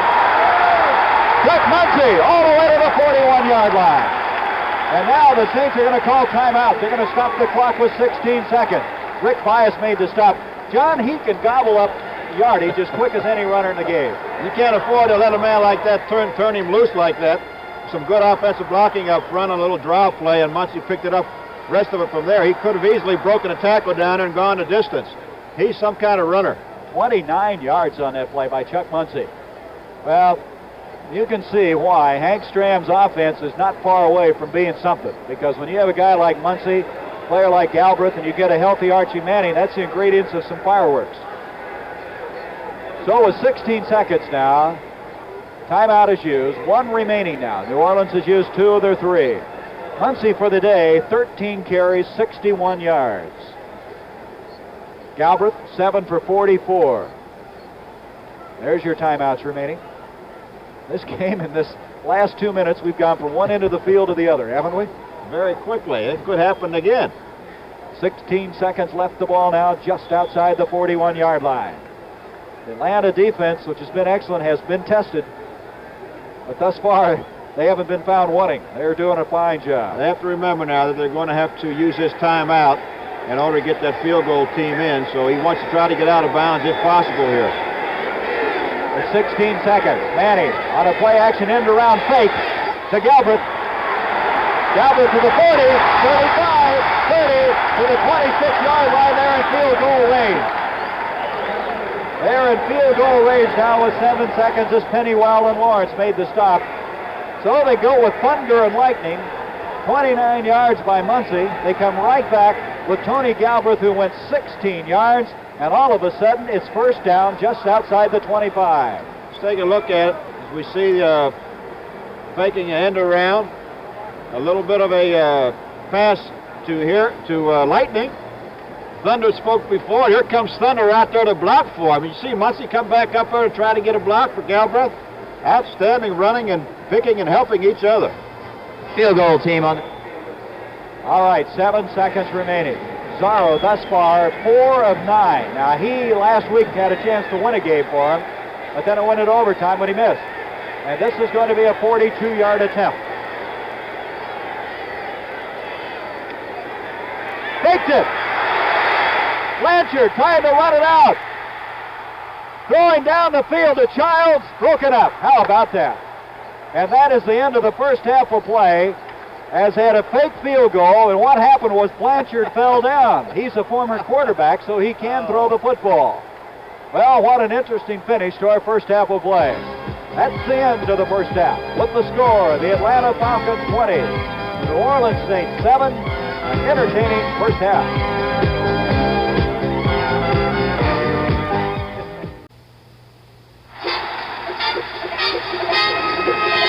The Atlanta Falcons are building for better days and to keep up with our growing city and fans. Hello, this is Steve Bartkowski, and I'd like to show you my town, Atlanta, Georgia. When you talk about the rebirth of the South, you start with Atlanta, with the Omni and Peachtree Plaza, with Georgia peaches and Georgia peaches, with peanuts and with people who made them famous. We call Atlanta the city without limits because it has people without limits. People like these United Way volunteers, fans, neighbors, and teammates who work in services for the blind, the Cerebral Palsy Center, the YWCA, and many other agencies funded by our United Way.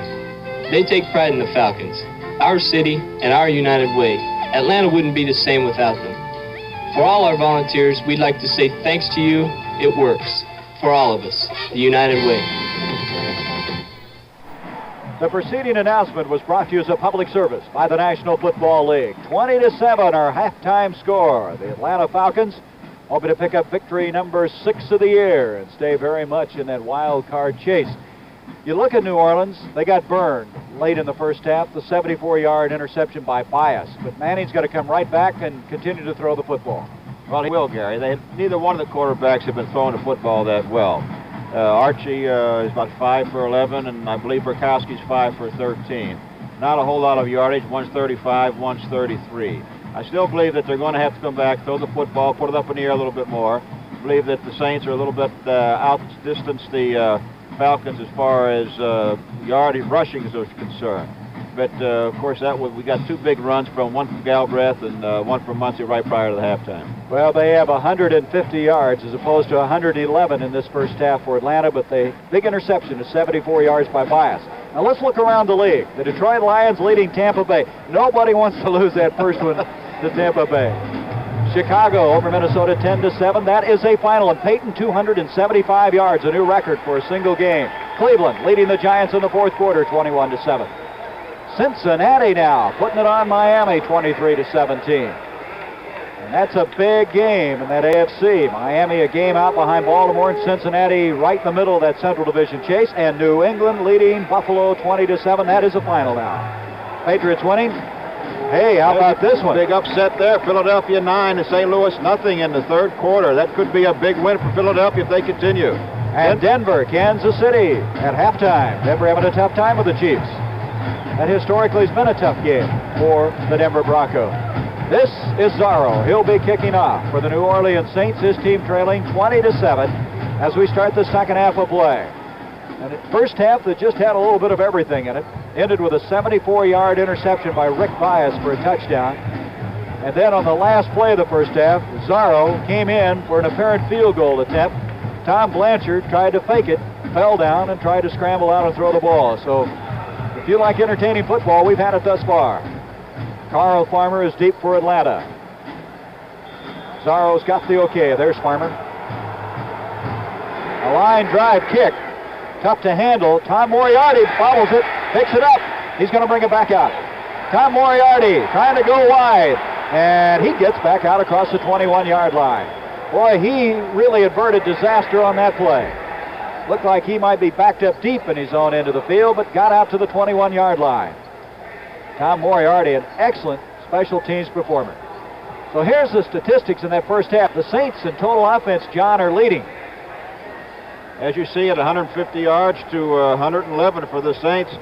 Neither one of the teams that we mentioned have very good passing yardage, 35 and 34. There you see the rushing yardage of the Saints, 116 to 76 for the Falcons. Chuck Muncie and Tony Galbraith have impressed. Now, we've got an official's delay right now coming over to the Saints side of the field to discuss something. The ball's at the 21-yard line, and the Falcons with the lead and with the football. Atlanta came in here 5-4. The Washington Redskins are 5-4. And so there's a real chase going on for that wild card in the NFC. And of course, right now, Atlanta's thinking of still winning the division if they could get some help from San Francisco today. Well, that'd be a big ball game later this afternoon. Los Angeles, San Francisco. It'd be a big one for Atlanta, but first they must win this one. From the 21, a first down in motion is Francis. Give to big Woody Thompson. And he comes out across the 25 to the 27-yard line. Mike Fultz making the stop. Woody Thompson having a very fine football game. They mark it at the 27. It'll bring up a second down, and now let's make it 4 yards to go. Thompson, 63 yards on 14 carries. His last 2 ball games, he's averaged 70 yards per ball game. Steve Bartkowski has thrown a 9-yard touchdown pass for the 2nd and 4. He gives to Haskell, stand back, and he's in trouble. Hit hard by Joe Fetterspiel. Fetterspiel has played very well. You know, last week he had 13 tackles, and he's had 2 times he's been in the backfield, and this time he was there at the line of scrimmage. Let's watch Fetterspiel on the tackle as he comes from behind the guard, right there as you see him, and a fumble on the ball, but the back fell right on top of it. That was Haskell stand back, recovering his own fumble. There's Stanback coming off the field. He was shaken up on that play. The ball got loose, but fortunately he was able to pounce right back on top of it. Billy Pritchard is in the backfield now with Woody Thompson. 3rd down, 3. Give to Thompson, and he's not going to get that first down. Shoved back by Joe Fetterspiel again. So Atlanta, with their first offensive opportunity here in the second half, is going to have to kick the football. And New Orleans will send Motti back for the punt. John James to kick. Tell you, Alex Price coming off the field for New Orleans is limping. They've had Derlin Moore hurt, Craig Cassidy. They had some casualties. Last or only punt of this game for James was a 45-yarder in the first half. Paul Reisick will snap the ball for Atlanta. Good chance to try to block this one here.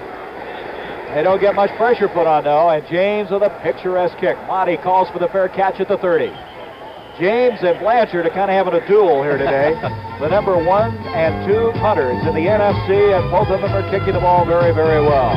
From the 31, New Orleans has the ball.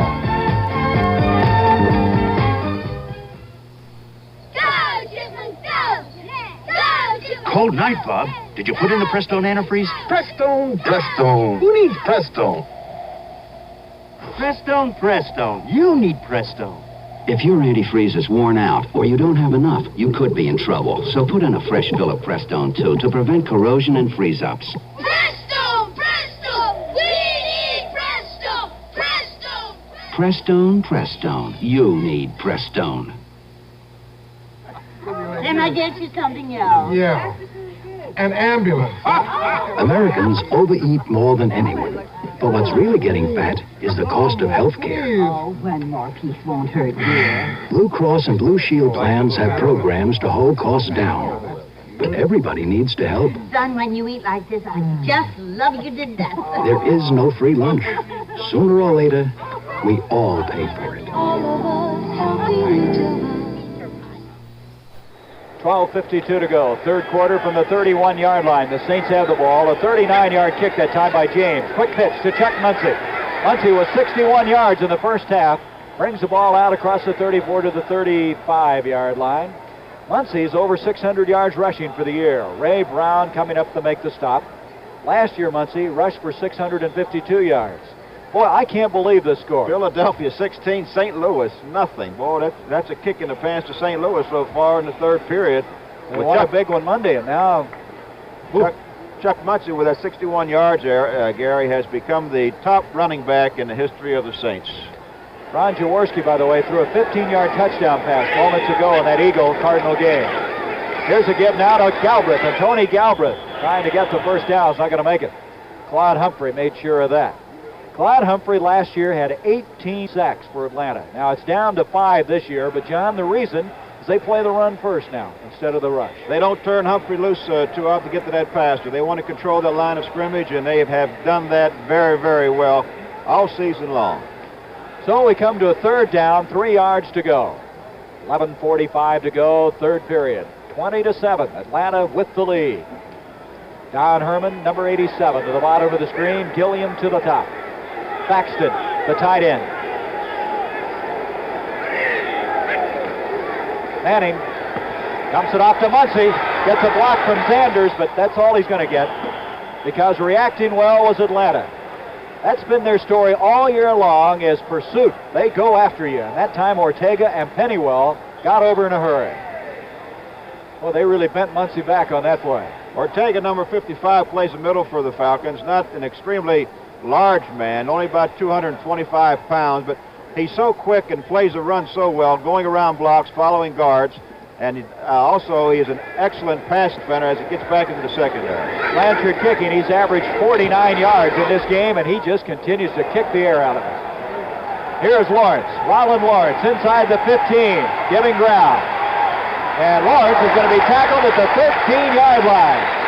Excellent reaction that time by Kid Bordelon, number 50, who is a Louisiana native. He went to high school right here in New Orleans and played his football at LSU. For the millions of people who need a full-size car, introducing the 1978 Ford LTD. If you need 6-passenger space, if you need a roomy trunk, if you want mileage like this, then the full-size 1978 Ford LTD could be just the car for you. LTD, a better idea from Ford. Come on, gang, big smile. Well, you don't want to leave the good times behind. Pack along a simple shooting Kodak Trimlight Instamatic 18 camera. Fits right in your pocket, and it takes big, beautiful pictures just like this. Show 'em, Shun. Don't leave the good times behind. Save them with a Kodak Trimlight 18 camera. It makes a great gift in an outfit that says, "Open me first," to save Christmas in pictures. From soup to nuts, Charlie Brown is cooking up a special treat for Thanksgiving, a fun feast. A Charlie Brown Thanksgiving, Monday at 8, 7 Central and Mountain Time. The St. Louis Cardinals with a 6-3 record now, trying to come back in that game with the Eagles. They trail 16-7. Jim Otis, a 25-yard run for a touchdown. Just moments ago, Tom Blanchard kicked the ball 51 yards, and the hang time was 4.9. That is something. First down now. Bartkowski back to throw from the 5. He's in trouble. Bob Pollard, number 82. That's his 5th sack of the year. And Bob Pollard has had some personal problems this year, now playing like the Bob Pollard we saw last year. Let's take a look at, as you see, a little fake play action there to the fullback. Bartkowski with plenty of time.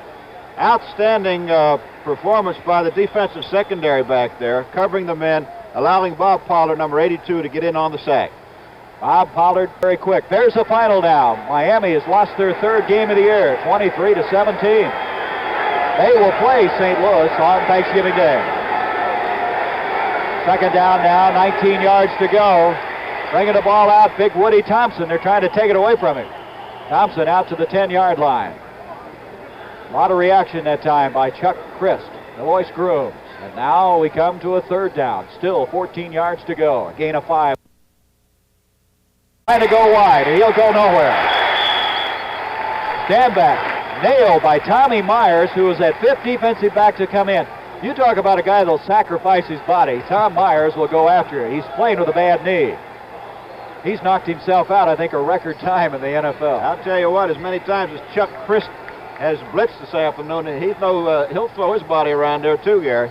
All right, now John James with a tough situation. He's punted 12. So that's Rick Motti back at the 45 of New Orleans. 42 average, 42-yard average for James. 10 men are coming after him. And he's got good protection, but he hit it very, very high. Motti's going to try to return it at the 50-yard line. And he got a yard, and that's all. Very fine coverage that time by Atlanta. Andy Spiva, number 51, was down there in a hurry. And so now the Saints have good field position at the Atlanta 49-yard line, 8:49. All right, John, next Saturday on the CBS Sports Spectacular, get this one. The World's Strongest Men, the 8th event. This is the girl lift. That's the only thing worthwhile lifting, Gary. Well, anyway, the competitors are going to squat with a bar across their shoulders, attached to which are 2 girls weighing 110 pounds each. That's part of the CBS Sports Spectacular, along with the LA Times 500 and countdown to Super Bowl next Saturday at 4:30. From the 49, first down. Manning waiting for Gilliam. John Gilliam. Boy, he waited a long time for him to make his move. Bias defending on the play, and that'll be a first down. You could see Manning wanting to throw that ball about 3 different times. Well, he had excellent pass protection. Let's watch the pass protection that they give Archie as we see them standing on the line of scrimmage, waiting and waiting. Finally, there's the throw. Excellent job done by that offensive line. Good throw. Gilliam made the reception. John Gilliam, been quite a performer. 3-time All-Pro, 4 Pro Bowls. That was a 17-yard pickup. The ball now at the 33 of Atlanta. First down. Manning again. Looking to Herman. He's hit. Look at that pass interference. Roland Lawrence collided with him before the ball got there. That's the second time in this game Atlanta has had that pass interference. That's going to set it up first down just inside the 20-yard line. The Saints are not dead yet in this game. They're coming right back. Just a quick slant here as you see Archie moving back 3 steps, waiting for Herman to come inside. There's the throw. The ball is tipped, and then the men are hit, but they have called something. Let's wait and see what they call. What they're saying on that, John, was when the ball was tipped, it was fair game for everyone to go after that football. So they are not going to call the pass interference. When that ball is tipped like that, hang on, you're going to get hit. Well, we didn't see the ball being tipped on the initial throw, but on the replay, you were able to see it plainly.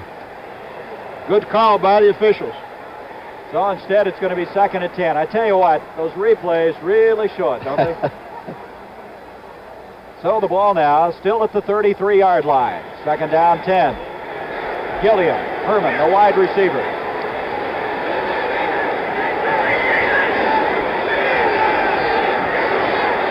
Oh, we got people moving around. Don Morrison, the right offensive tackle, moved. As the blitz was on, he moved. They were trying to adjust their blocking, and Morrison took a step. That'll be 5 yards against the Saints. Archie trying to change his play at the line of scrimmage. As you see right here, everybody else standing still. Morrison's one who moved on a play. We had a apparent blitz coming in. Archie wanted to try to change the play at the line of scrimmage. 76, offense. 9 penalties now against New Orleans for 74 yards. I tell you, John, you want to move when you see those guys starting to blitz on you. Your first thought is to back up. And here is Cleveland. Cleveland 21, New York 7. Final. Well, the Browns are now 6-4. They've had a tough schedule this year, but they're right in the thick of it. Boy, that Central Division of the AFC is something. Horace Gregg has done a fantastic job with the Cleveland Browns. 2nd down, 15 yards to go. Manning again, look out. Down he goes. Clyde Humphrey is there. Well, Clyde Humphrey wasted no time that time storming through. That's one time Clyde did not play the run. Lost clear outside now, the 45 to the 46-yard line. Here comes the move by Clyde Humphrey, taking an inside rush. No one picked him up. He was able to beat his man, Don Morrison. And Humphrey now with 6 sacks. Loss of 9 yards on the play, outside to the 46, and now it's 3rd and 24. Now look at this. The Falcons need 3 sacks. Equal that club record of 35. Oh, the defense this year is going to break a bundle of Falcon records. The rate they're going. They had given up only 62 points prior today, and so far 7. Manning back to throw again. Steps up against the rush. He is hit hard from behind. Boy, he was really nailed by Pennywell, and he's down. Getting up very slowly. That was some shot. Let's watch Manning right there as he takes a pretty good shot from Pennywell. And he did take a good shot, especially coming from the blind side as it was. He was sitting there waiting to throw the football. Pennywell just kind of annihilated him out there. Boy, John, that's got to rattle your teeth a little bit. Oh, does it hurt? Blanchard to kick now. He's averaging almost 50 yards here today, 49-7. He hits a high one. Roland Lawrence is deep for the Falcons at the 10. He bottled it. It's loose. The Falcons got it, though. Carl Farmer comes up with it. And at the 5-yard line, and the Falcons has really almost had a disastrous situation. Carl Farmer, I believe, is the guy that saved it. He is, number 80. And at the 5-yard line, Atlanta has the ball, a 20-7 lead. Introducing a breathtaking line of shirts made of remarkable cotton-rich fabric. The shirts, the Cotton Royale collection by Van Heusen. The fabric, natural blend, the comfort of 60% cotton, matched with durable press performance, the comfort of extra cotton, the joy of no ironing. I do anything for James, except iron his shirts. If you're looking for comfort, look for the seal of cotton. The more cotton, the better you feel. Whose reputation for quality parts is over half a century old? Where can you find over 100,000 parts, many of them better than your car's original parts? And who also supplies those parts to over 50,000 professional mechanics? Now, who should you see for quality parts? NAPA, that's N-A-P-A. We help keep America moving. Only the sly George Burns could do a one-man show with the help of Ann Margaret, Gladys Knight and the Pips, a captain and Tennille, and special friend Bob Hope. Enjoy it all this Wednesday at 10, 9 Central and Mountain Time, right here on CBS. Well, a moment ago, the Atlanta Falcons almost got themselves in real trouble. They're still in some difficulty at the 5-yard line, and Detroit now has taken lead over Tampa Bay, 16-7. 39-yard kick by Blanchard. Lawrence fumbled the ball, but very alertly Carl Farmer came up with it at about the 2-yard line, got it out to the 5. The Falcons have had bad field position here in the second half, start at their own 5. They lead 20-7.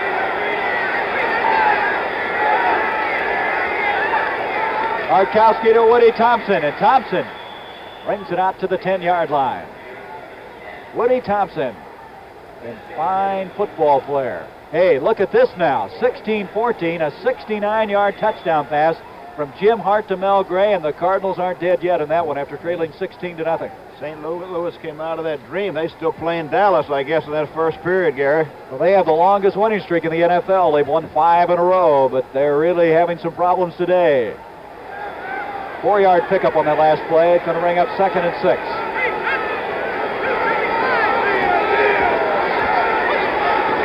Haskell stand back, trying to go wide, and he makes it out to the 14-yard line. Jim Merlo making the tackle, and we come to a 3rd down. Jim Merlo out of Stanford. Also Ernie Jackson coming up. Jackson's not very big on that run situation, 176 pounds. All right, Mr. Unitas. How do you like my printing? You think they did that? I wrote that fine. Did you really? I wondered about you. I didn't know quarterbacks could write. 3rd down now, 2 yards to go.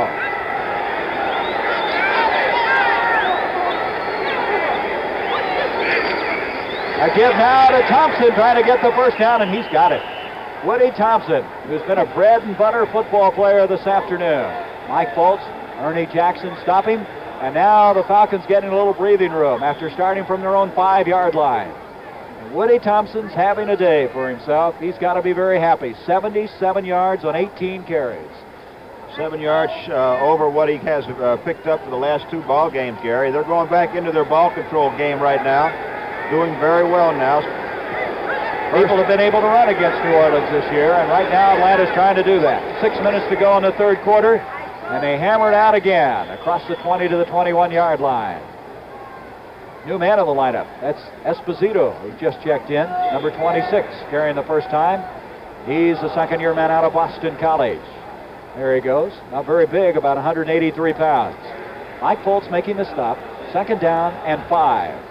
Atlanta sending in an awful lot of substitutes back and forth. I don't know if they're calling the plays from the sidelines or whether Bukowski's calling them from his own in his own huddle.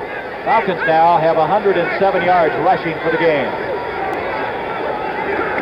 Markowski giving up, and here comes Haskell Standback. Standback very close to that first down. Let's see where they mark his forward progress. Tripped up that time by Jim Merlo.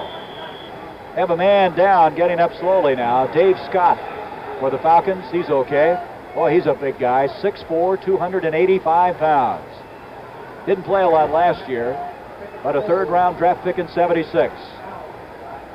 They're going to measure. And, boy, they got it by the nose of the football. First down, Atlanta. So Atlanta now trying to eat up some time and get out of the bad field position that they've inherited here in the second half. Oh, San Francisco 3, Los Angeles nothing in the first period. Again, the perspective on that game, should San Francisco win, Atlanta win here, there's a tie for first in the Western Division. First down. Bartkowski to Stanback to the 31. Haskell Stanback protecting that football, picking up 4 yards on the play. Well, they have everything going their way now, Gary. The time is 4:46 in this period. They're controlling the football. Run and get is what they want to do with it, try to eat that clock up, and they're moving out. The offensive line doing a fine job blowing the Saints right off the ball. Van Note is going out of the field. Hank Stram very pensively looking at that scoreboard. Jeff Van Note is out. Paul Ricey, number 53, has replaced him at center. Bartkowski to Woody Thompson on a 2nd and 6. And Thompson, is the ball loose? It is. New Orleans has recovered. Pan Hughes, I believe, was the guy that got it away from Woody Thompson. And Grooms fell on it. And that is a major break in this football game at the 32-yard line. Now the Saints have it. Let's take a look at Thompson as he's going in through the line. There's the good hit. There you see the ball coming out, and watch Grooms as he falls on the football. Good play by the Saints. A good break for the Saints on the 32-yard line. Let's see whether or not Archie goes for the big bomb in this situation, the first chance. Pat Hughes getting a breather, former New York Giant, first down. John Gilliam, now Mike Strawn is in the backfield, number 33. Herman comes in motion to the near side. A give to Tony Galbraith, and Galbraith moves that offensive line forward as he is close to the 27-yard line, running behind Terry Steve, number 68, second-year man from Wisconsin. So Mike Strawn is in the game for a brief encounter, and he is a fine running back. 5-yard pickup on the play. It'll be 2nd and 5. So the Saints have been knocking on the door, John. They've been in the Atlanta end of the field, but they still haven't been able to get any points on the board. That's one of those defenses that bend, but they haven't been able to be broken as yet. 2nd and 5, 3:41 to go, third quarter. Herman in motion again. Manning gives off to Mike Strawn, and Strawn's got a first down inside the 20-yard line. Claude Humphrey and Ryland Lawrence combine on the stop, and Strawn, a third-year man from Iowa State who had 52 yards rushing last week. I tell you, he'd be starting for some football teams. Let's take a look at some blocking by Childs as everything started to the left side. Strawn coming back over. Outstanding block on Humphreys. And Childs just kind of keeps him at the line of scrimmage. Humphrey did not go anywhere. First down now. A give up the middle to Galbraith, and nothing doing because Pennywell is there. Robert Pennywell, what an addition he's been to this football team. So they're going to gain a yard on that one. It'll be 2nd down and 9. The ball resting at the 18-yard line of Atlanta. 20-7. The Falcons with the lead, but they've been backed up in their own end of the field the entire third quarter. But thus far, the Saints have not been able to score on them here in this third quarter. There's Sanders, the Z-Man as they call him, number 79. Archie Manning with John Hill, the center. Manning back, throwing, Herman. John Herman made quite a catch on that ball. It was underthrown. Ryland Lawrence defending on the play, but it's still going to go to a third down and still 4 yards to go. I'll tell you, that was a quick out, and Archie just got the ball off, and he was really lowered. He got a pretty good shot on there. You would think on a quick pattern like that wouldn't happen. Somebody evidently missed an aggressive block, and the man come flying clean through there. You can't throw the ball any quicker than that, right? No. Third down now. Long 4 to go.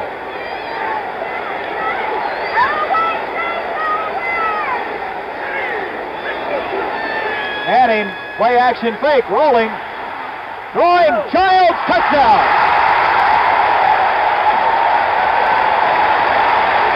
Henry Childs wide open. And the New Orleans Saints are right back in this football game. 20-13. That's Childs' 6th touchdown catch of the year. This young man really having an outstanding year, tight end for the New Orleans Saints. Let's take a look at the fake there by Archie as he rolls back to his right side. Looking and looking plenty of times. Finally spots Childs. Fine reception, fine call. Childs is just one touchdown reception shy of a club record, set by Danny Abramowitz. Point after attempt. Whoa, look out. John Hill, the center. Now that's what a center hates, isn't it? You got your head down between your legs and somebody runs over you. Man says, what does it say after something like that? You say, I'm sorry. Rod Humphrey was the guy that just annihilated him up there. Look at Hill. He's getting up and saying, I still got to snap the ball. This is a clock. Take it easy, baby. Well, that's got to intimidate you a little bit, huh? I'll tell you one thing it'll do is get your attention.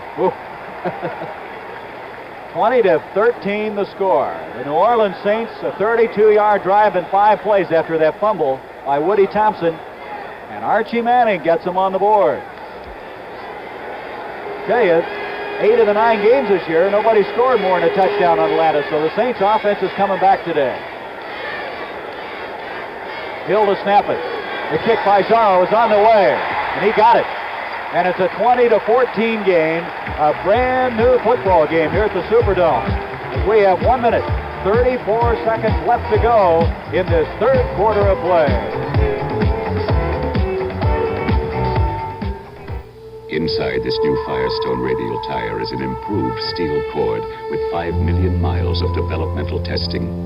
Where once we used 5 strands, we now use 10 strands of steel.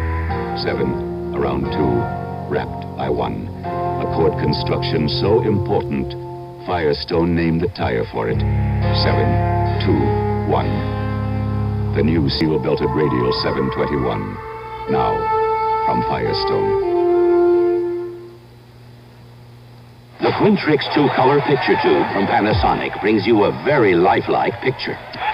Because Quintrix tube is our inline picture tube with an extra pre-focus lens that concentrates and focuses the electron beam to bring you Panasonic's sharpest picture ever.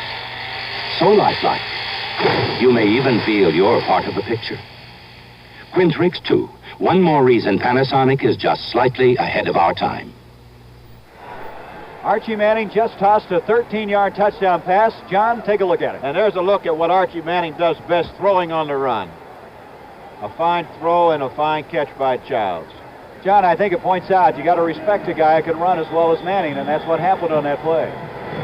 Here is Zarro kicking off. It's now 20-14, a minute 32 remaining in this game. The Falcons bringing it out across the 30 to the 34-yard line. And bringing it out is Cedric McIntyre, who started the year with the Dallas Cowboys. 20-yard return. The Falcons, who have not enjoyed field position in this second half again, better position they've had in a long time. There's the drive.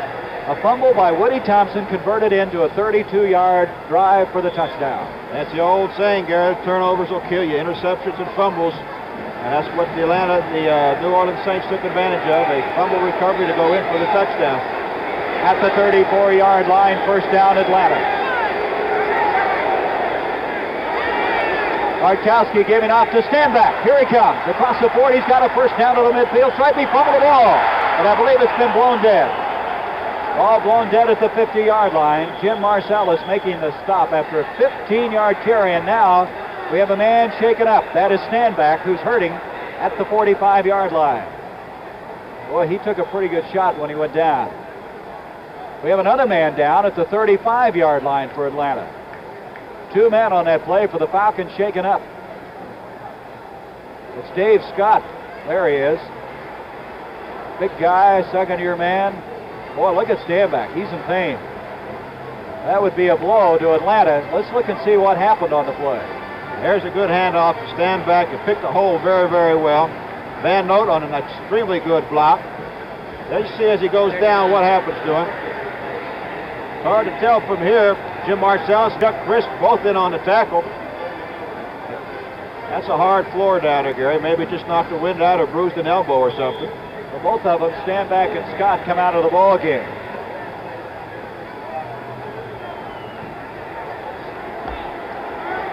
Billy Pritchard has replaced Stanback at the running back spot. First down at the midfield stripe.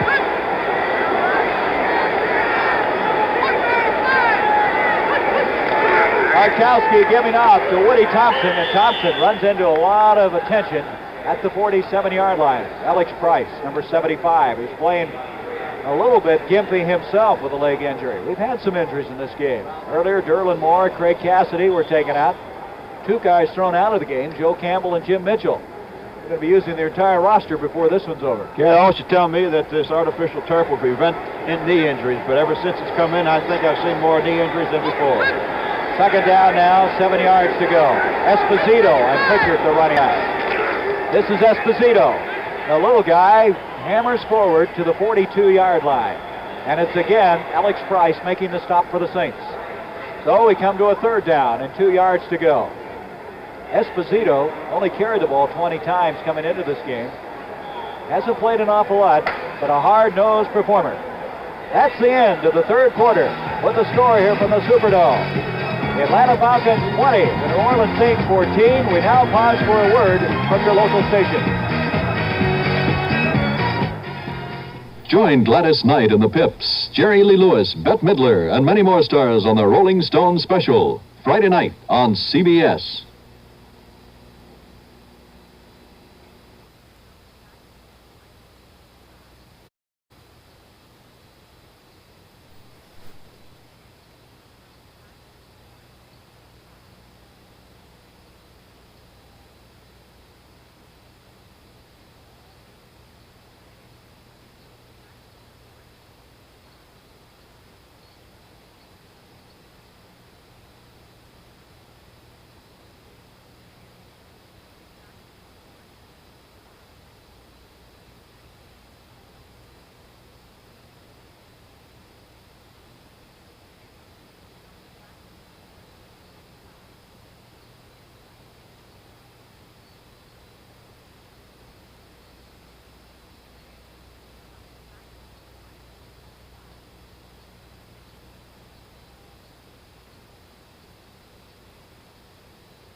Gyrations going on here in the Superdome. So does you, John, going up here moving around a little bit. I'll tell you what, if that doesn't get your adrenaline going, nothing will. We start the fourth quarter of play. Third down and 2. Atlanta, the ball at the 41-yard line of New Orleans. Arkowski busted play. And he fumbled the ball. He was close to the first down, and the ball was knocked backwards. Esposito fell on it. They lost what might have been a first down on that play. It's now fourth down. Chuck Christ is the guy that jarred the ball loose. But, John, they just missed the handoff. Well, that's 2 mistakes now that they've had. They had to fumble before and a missed handoff in the backfield this time. 20-14 our score as we've just started the fourth quarter. John James to kick. Body is deep for New Orleans.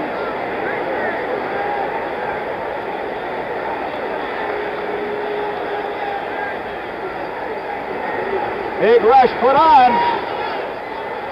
Body coming over is going to let it hit, and it's going to go out of bounds. It looks like inside the 10-yard line. Good pressure put on by Kim Jones on that punt. Came storming through for New Orleans, but James got it away. And they're going to have the ball at the 10-yard line. Mr. Unitas, what do you plan on doing Thanksgiving Day? I'm going to bite Tom. All right, well, we've got a football game also coming up on Turkey Day. Chicago against Detroit in that black and blue division. Gary, that could be a real tough football game as we see Chicago beating Minnesota. Detroit is ahead of Tampa Bay to throw that conference right into deadlock. It does. Chicago defeating Minnesota now with only a 1-game lead over the Bears. So at 12 noon, the NFL Today, the game at 12:30, Turkey Day, right here on CBS. First down, 10 from the 10-yard line for the Saints. Archie Manning giving up. Not much yardage on that play to Tony Galbraith. You know, this is the first time in the second half that the Saints have had bad field position. And Archie staying with the ground attack. Mr. Thunder and Mr. Lightning taking it to them. Galbraith, not much of a hold up there that time. Picked up 1 or 2 yards. Wilson Famuina making the stop on that last play as Archie Manning has his team now huddled back at the 5-yard line. Second down, 8, a pickup of 2. 20-14. At halftime, the Falcons led 20-7. But Manning has since thrown a 13-yard touchdown pass. Quick pitch. Here comes Mike Stride, and immediately Jeff Merrill was there. good reaction by Miro, the third-year man from West Virginia. That play just didn't get underway at all. Also, Ray Brown coming up. It was an outstanding play by Ray Brown as he saw the pitch and watched Ray come up and make the tackle. He was up there before Galbraith could get a beat on him and knock him out. Fine play by Ray Brown. Loss of 4, it'll be 3rd and 12. I tell you, Ray Brown, for a guy that was not even considered a possibility of playing today, has had about 12 tackles. 3rd down and 12.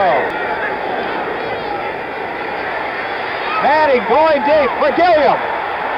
But Gilliam bumped at the 35. Good coverage that time by Rick Bias, who already has an interception for 74 yards. It looked like Gilliam either lost sight of the football or was bumped or something. He seemed to pull up there, Gary. Let's take a look at him here from our end zone camera as he's going downfield. Now he's going to start back to the outside. He just sort of slows up right here. He never sees the ball. You see, he looks at the ball late right there. Tom Blanchard to kick on 4th down. He hits a beauty. Back is Roland Lawrence inside his own 45-yard line. And over there in a hurry to make the stop is Marty. The ball is fumbled. Who's got it? I believe the ball may have been blown dead. Let's see, the discussion going on, some pushing and shoving. It's going to be Atlanta's football. Marty made quite a tackle and fell on the ball, but it was blown dead. A 50-yard kick that time by Tom Blanchard to the 50-yard line is where Atlanta will have it. You know, we were talking about Ray Brown a moment ago, a dozen tackles. He only has 9. So there's a delay in the action with 12:49 to go in this 4th quarter. Atlanta holding on to a 20-14 lead.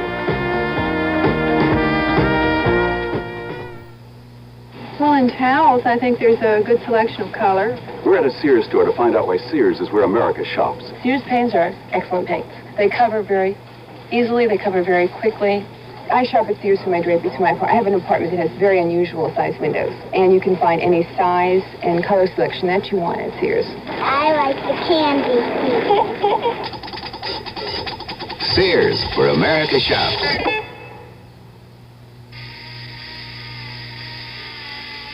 When life's grind gets to you. Go Mustang. Mustang. Let a Mustang take you away. This is a great time to go Mustang because this year Mustang 2 is base sticker price less than last year. Mustang. The 78 Ford Mustang 2 T-Roof convertible. Go Mustang. So beat the grind. Go Mustang. A better idea from Ford. This is Charlton Heston. Please join me and a host of celebrities as the American Film Institute salutes America's greatest movies, Monday at 9:30, 8:30 Central and Mountain. Gary Bender and John Unitas at the Superdome. We have 12:49 remaining in this game. Atlanta, a 20-14 lead. The crowd booing, feeling that the Saints had a fumble recovery on that punt. 43,135 on hand. Bartkowski back to throw. Fine catch on the far side by Woody Thompson. That's a 1st down or very close to it. Let's see. Nope, he's going to be a yard short of it. Woody Thompson making the grab.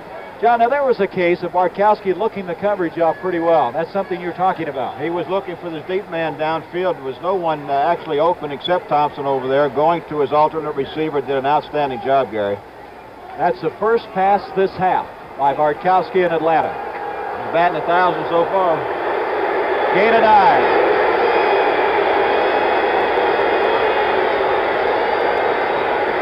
Bartkowski to Woody Thompson, a flag on the play. He's got the 1st down, but a penalty flag. Joe Fettersfield making the stop. And it looks like we've got holding, the preliminary call against New Orleans, or check at Atlanta. So that'll be a 10-yard step off and negates that 1st down run by Woody Thompson. That's the 11th Falcon penalty. That's a bad penalty, Gary, because you got a 1st down. You only need 1 yard. There's no sense in holding a man in that kind of a situation. Well, John, that ties the Falcon team record for number 68, in the game. Offensive holding. 97 yards in penalties, 11 of them tying a Falcon record. So the ball back at the midfield stripe. 2nd down and virtually 10 yards to go. Van Note has now come back in at center for Atlanta. He was shaken up earlier.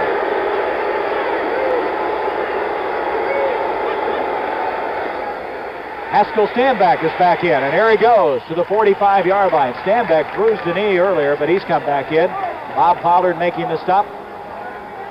5-yard pickup on the play, and we come to a third down. Play information being sent through the tackle spot as now Brent Adams comes back in, replacing Phil McKinley. Third down, 11:41. It's an important third down for the Falcons. You see Lehman Bennett looking on. That's Bennett with the hat on, 39 years old.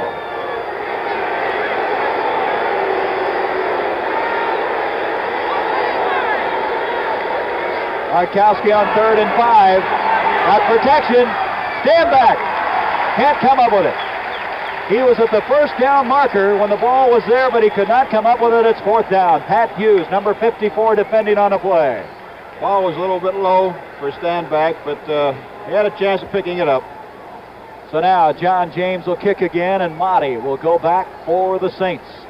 Thus far, this is Motti, a free agent out of Penn State. James with a 39.3 average. He's kicked 4 times thus far.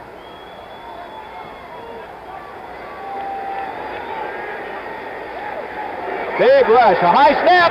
He almost got it. He being Kim Jones again. And that kick is hitting on the goal line.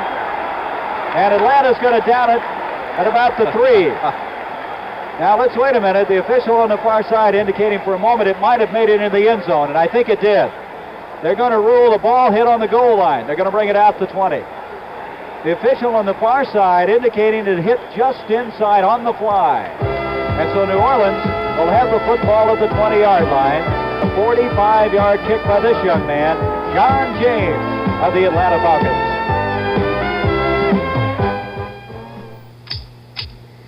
A guy I know tells me this new Sunbeam adjustable groomer razor is the greatest shaver ever made. Well, I say, so what? I'm a blade man. He says, try it and you won't be. He's right. Here's how Sunbeam's new groomer razor works. 12 stainless steel blades cut at 8,000 strokes a minute through the thinnest shaving head you can get. Stands whiskers up and shears them off, at or below the skin line. You a blade guy? Try this. It may be the last time you use a blade. I had my own way of tackling. I used to grab the whole backfield. Then I threw guys out until I found the one with the ball. When I started drinking beer, I did the same thing. And this is the one I'm holding on to. Light beer from Miller. It has a third less calories than the regular beer. It's less filling, and it tastes terrific, too.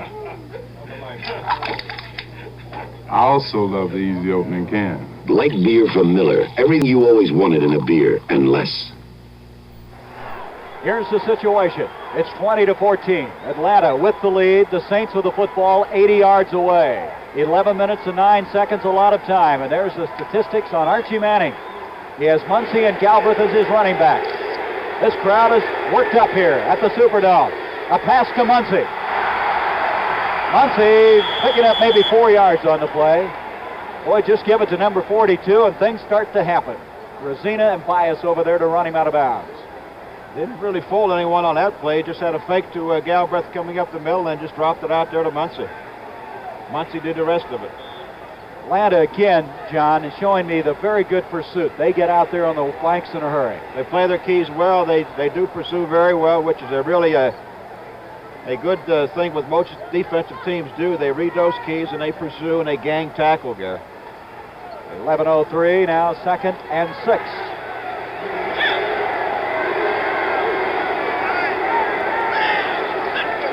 Archie Manning with a play-action fake, got beautiful protection. Throwing down here for John Gilliam. He and Bias shoulder to shoulder at the 48-yard line. He had the good protection that time, but this Bias has been tough today. Gilliam just has not been able to shake Bias all afternoon. He went down, tried to put an inside move on him, come back to the outside. Let's watch Gilliam down there as he goes down. If he goes down on his pattern, doesn't seem to put too much effort into it right there. Oh, it's, he doesn't fool anybody, Gary. Bias is right with him all the way. Well, they've worked long and hard this week with Gilliam because their game plan was to throw to him a lot. 10:57 now as a 3rd down and 6 from the 23-yard line. Manning back, a flag on the play, another flag is thrown, and Manning's going for broke to Don Herman. Ray Brown, and Brown is intercepted. Ray Brown has picked it up.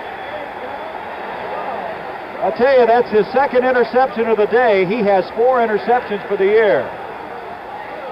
We have illegal motion against New Orleans, and you know they're going to refuse that. Childs was the tight end who moved on it, so they will take the ball. Let's watch it. Childs moves a little early as arches back to throw. He has to move to his right in order to get some room to throw the football, and Herman is just too far downfield. The ball's thrown too high. Ray Brown going up for the football, catching it at his highest point as he's caught. A good catch by Ray Brown. Archie Manning a little disgusted at himself. That for Ray Brown is his second interception of the game. He has 4 for the year. Dallas leading Pittsburgh. 6-0 in the first period. Should be a good ball game. And Tony Dorsett has scored on a 14-yard run, and that game will follow immediately at the conclusion of this one, right here on CBS. First down now. Bartkowski gives to Woody Thompson. Look at Thompson. He's got a first down at the 40-yard line. He literally ran over Chuck Chris, and I think that's putting it mildly. 14-yard run by Thompson. Let's take a look at it. Watch that outstanding blocking up front. As you see the hole open and form, and Chuck Chris, number 44, gets lowered to boom on by Thompson, who's doing an outstanding job of running the football this afternoon. And Chris is going to have to come out of the ball game. He knocked his one shoulder down around his knee, I believe, when he hit him, Gary. He really popped into him. So Chuck Chris walking off the field now. There he is. Well, this young man's having a very good year for the Saints, and they're already battered and beaten in that secondary. Tom Myers will come in, and he's playing with a gimpy knee. They lost Jimmy Stewart, a good man on the special teams and knee surgery. Craig Cassidy's out of the game. He was hurt earlier, so they're being decimated back there. First down at the 40. Give to Haskell, stand back and stand back. Goes for 5 yards. To the 45, Joe Fetterspiel making the stop. So Atlanta with that 20-14 lead, now trying to eat up some time and the ground at the same time. Ball control game is what they want to do right now. They're trying to get it to 9:46, 9:45 left, and they are controlling the football game. From the 45, second down, 5.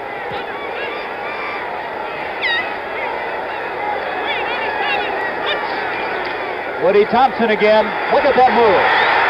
Thompson's got a first down to the 45, and Woody Thompson shows some quickness. Clarence Chapman eventually made the stop, but Thompson's hit up the middle, and he's been able to run wide. Jenkins made the key block on the side outside as Thompson broke back to the outside, picked up some good yardage in the first down. Woody Thompson, 11-yard gain. Now you're seeing what the Atlanta Falcons do best, control that football. With that run, Thompson now has gone over the 100-yard mark. He has 22 carries, 106 yards. He's having a career best today. Bartkowski on a first down, intended for McCreary. Defending on the play, Jim Marsalis. McCreary playing in place of Jim Mitchell, who was evicted from the game earlier. Look at this. Pittsburgh now has taken the lead. 7-6. Get this one. Franco Harris, 61 yards for a touchdown in that game. Woo. Boy, Pittsburgh cannot afford to lose that game. Dallas would not like to lose 2 in a row. It's getting kind of tight, isn't it, as we go to the 10th week? It sure is, Gary. It's going to be a fine ball game. Don't forget, stay tuned to Pittsburgh-Dallas right after this. Inside the 45-yard line now. Second down, virtually 10. Woody Thompson, and Thompson straight up the middle. Look at him go to the 30-yard line. And Woody Thompson has been the story as far as Atlanta is concerned offensively. I tell you what, Scott and Adams have been doing some tremendous blocking over on that left side of the line, really controlling the line of scrimmage. Let's take a look at it here as Thompson takes the football. There's a fine block by Stanback, and he splits the 2 men over there, runs over another one. That's Chris back in the ball game. I didn't think he'd want to put his head in there twice in a row. Whew. Boy, he knows that number 48 is in the game every time he hits it. At the 30-yard line, first down, here's Stanback. And Haskell stand back. It's to the 20, fumble the ball. Looks like Atlanta may have recovered their own bobble, and they did. Haskell stand back, fumbling the ball at the 20-yard line. Atlanta's got it. Perkowski's found a weakness on that right side of the defensive line and left side offensively speaking, and he certainly is exploiting it this afternoon. Looks like Dave Scott, number 70, who was shaken up earlier in the game, came up with a fumble recovery. He's number 70. So just inside the 20-yard line now, a first down for Atlanta. Look at Woody Thompson's statistics. 120 yards. He had 94 yards 2 weeks ago. You know, his whole problem has been fumbles. You know, you get some confidence in yourself, John, and you'll forget to fumble. He's starting to come on now. He's running very, very well this afternoon. He'll be a tired young man this evening. You can bet your life on that. The blitz is on. I give to Thompson again, and Woody Thompson drags people with him. Just short of the 15-yard line, Joe Fettersfield making the stop. There's been 5 fumbles in this game by Atlanta, but they've lost only one of them.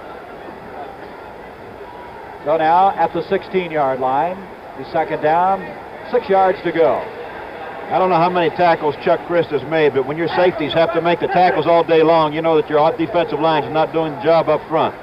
Right now, the Atlanta Falcons have 204 yards rushing in this game. 7 minutes to go.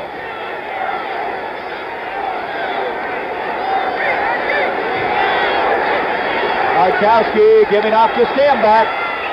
Looked like he had some running room, then Bob Pollard closed down in a hurry. Also Chuck Christ, the guy you mentioned earlier, John. Chuck Christ was up in his blitzing position that time and just followed the ball, made the tackle. Well, I tell you, a field goal here would be very damaging as far as New Orleans is concerned. And the time getting away. Christ, by the way, has 6 tackles, 4 assists in this game. He's also had some meetings with Woody Thompson out there that nobody'd like to be involved in. Third down, 4. Here he comes again on the blitz. Give the stand back.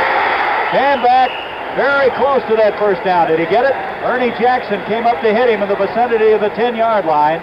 They got to get inside the 10 by about a half yard. And I don't think they did, John. I think it's 4th down. It's hard to tell from up here. We'll have to listen to the officials. The ball's right on the line, the 10-yard line there. Are they going to ask for a measurement or what? Jackson's coming out of the game. He was shaken up on that tackle, taking himself out, and Tom Meyer replaces him. It's 4th down. Now, John, what do? Do you get greedy? But they're going to go for the field goal. That's a damaging field goal if they could kick it with 6:11 remaining in the game. Thus far, Steinfurt has hit a 31 and a 40-yarder, and this time he's going to attempt a 28-yard field goal. This will be his shortest attempt of the day. Wait a minute now. They stop the clock. Timeout called. New Orleans wants them to think about it. A little old psychology used out there right now, Gary. Get Steinfurt to think about it. Get that hook in it. Someone's probably down there hollering, watch out, you're going to hook it. Look at Steinfurt. Now, what do you think he's going through He doesn't want to listen to anyone. I can tell you that right now. It's got to be a lonely position right now. Steinfurt knows with this field goal, he could really put some icing on the cake. John, let's look ahead now next Sunday. Atlanta's going to go against Tampa Bay. Falcons would like to continue their drive for that wild card. L.A. and Cleveland. And that's going to be followed.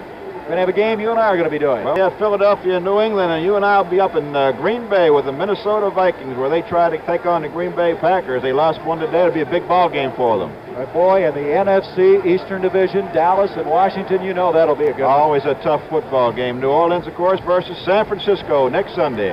Right here, the NFL on CBS. And this is a young man, as they say, as you're getting ready to stand over that putt, you get the peanut butter in your mouth. You can't swallow. Oh.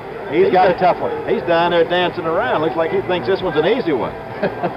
This reminder now, immediately following this game, we'll join Matt Summerall and Tom Brookshire for the Dallas at Pittsburgh game. 7-6 right now, Pittsburgh leading. 28-yard field goal attempt by Steinfurt at the 5:55 mark. And snap! The Pelicans in trouble! Intended for Billy Pritchard. And I don't need to tell you, that is a big break for the New Orleans Saints. Ken McQuillican, their third-string quarterback who holds on the snaps, bobbled the ball. You saw the defense leap into the air thinking the ball was to be kicked, and then McQuillican, who, as we said, as a quarterback, tried to salvage it with a pass to Pritchard, and now the New Orleans Saints have the football. He had the ball right on the money, too, as far as McQuillican. Watch him get up, throw the pass, and watch Pritchard. Oh, we don't have that, but he had the football right there in Pritchard's hands. Pritchard could not handle it, so now it's the 1st and 10, New Orleans Saints. Your car will always need new parts, but you will never need to buy another battery. Once you own the J.C. Penney battery, it never needs water, ever. And it has more power to start your car than any other car battery. So dependable, it's fully warranted for as long as you own your car. If it ever fails, return it. We'll replace it, free. Only at J.C. Penney Auto Centers or catalog desks. It's the last battery your car will ever need. The Bell system is coming up with communication systems to solve problems in your industry, whether you're in trucking, retailing, utilities, or any of these others.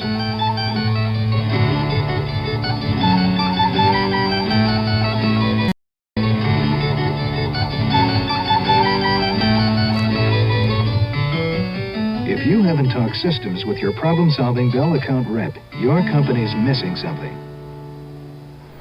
And Hank Strand says, hey, we got a reprieve. We got a chance yet in this football game. After a mishandled snap on a field goal attempt, Hank Strand's team 90 yards away at the 10-yard line, trailing 20-14.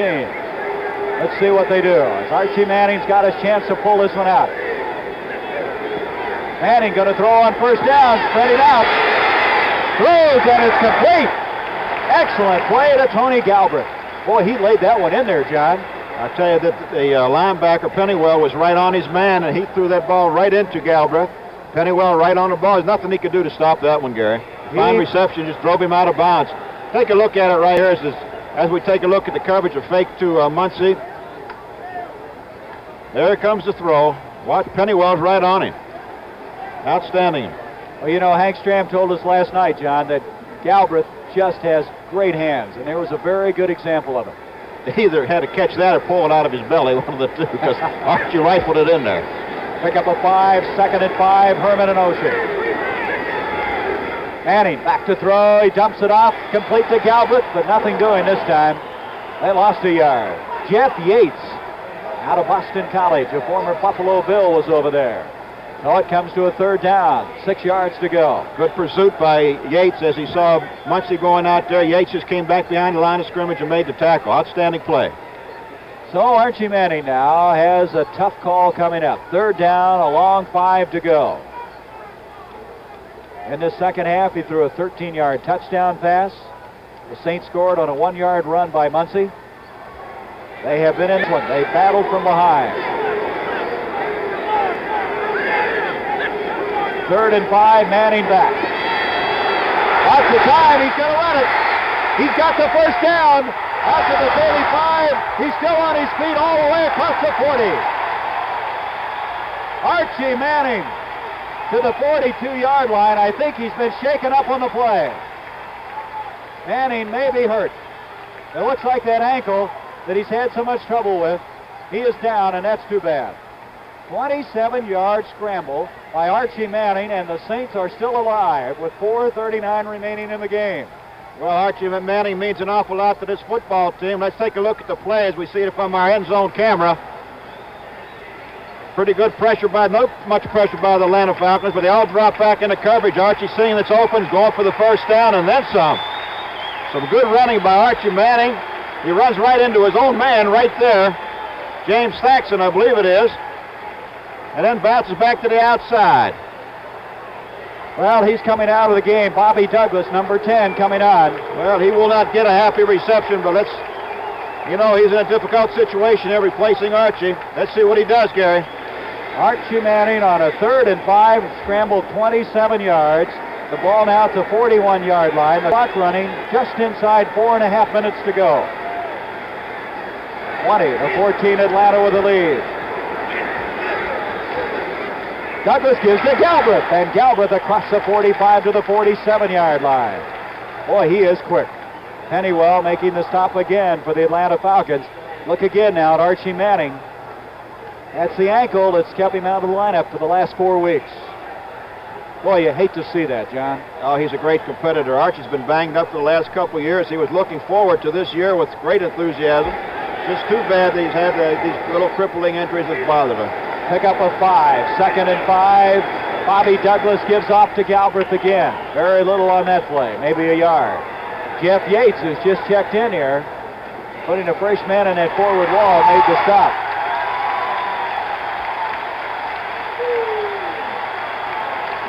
And here comes number 8. You can hear the roar. I'll tell you what, Gary, they could pick them all up now. Archie coming back. You got really have adrenaline going right now. The momentum has changed a little bit. New Orleans Saints playing very good football right at this point. 3rd down. About 3 yards to go. Motti comes in motion to the near side of the field. Manning gives off. Galbraith very close to that 1st down. They'll go for it, John, if they don't get it.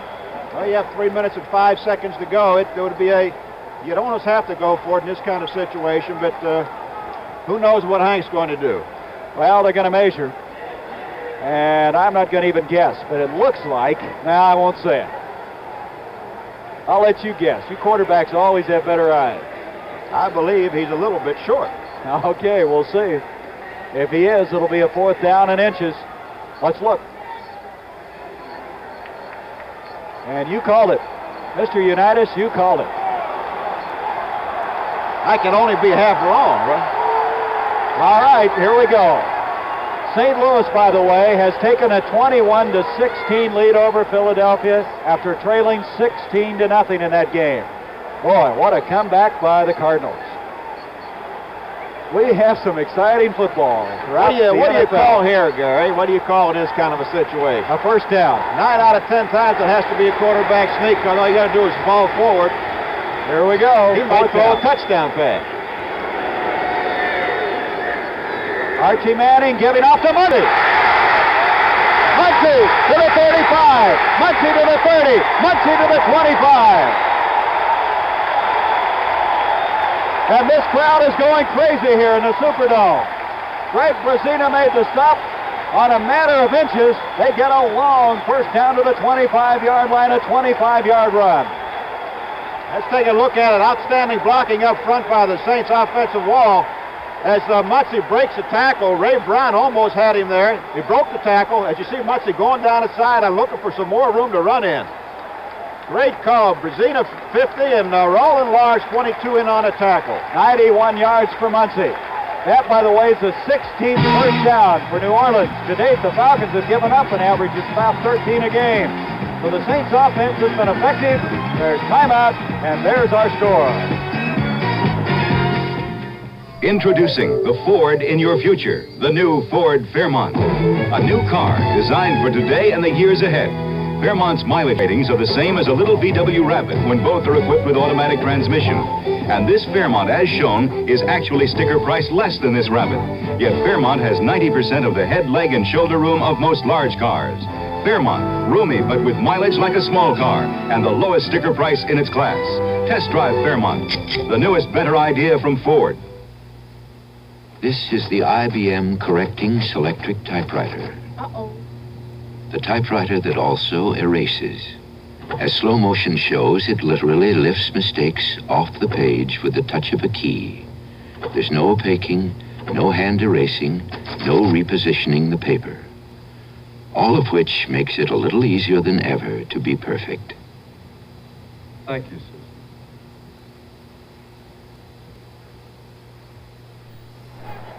There is Dick Wood, the quarterback coach, Hank Stram, Rich Motti. We just have the 2-minute warning here in the Superdome.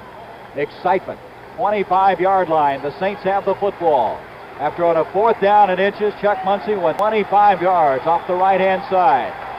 The Saints trailing by 6 points, 20-14.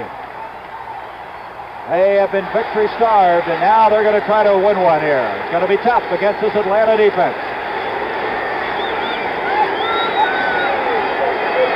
Archie Manning on delay to Tony Galbraith.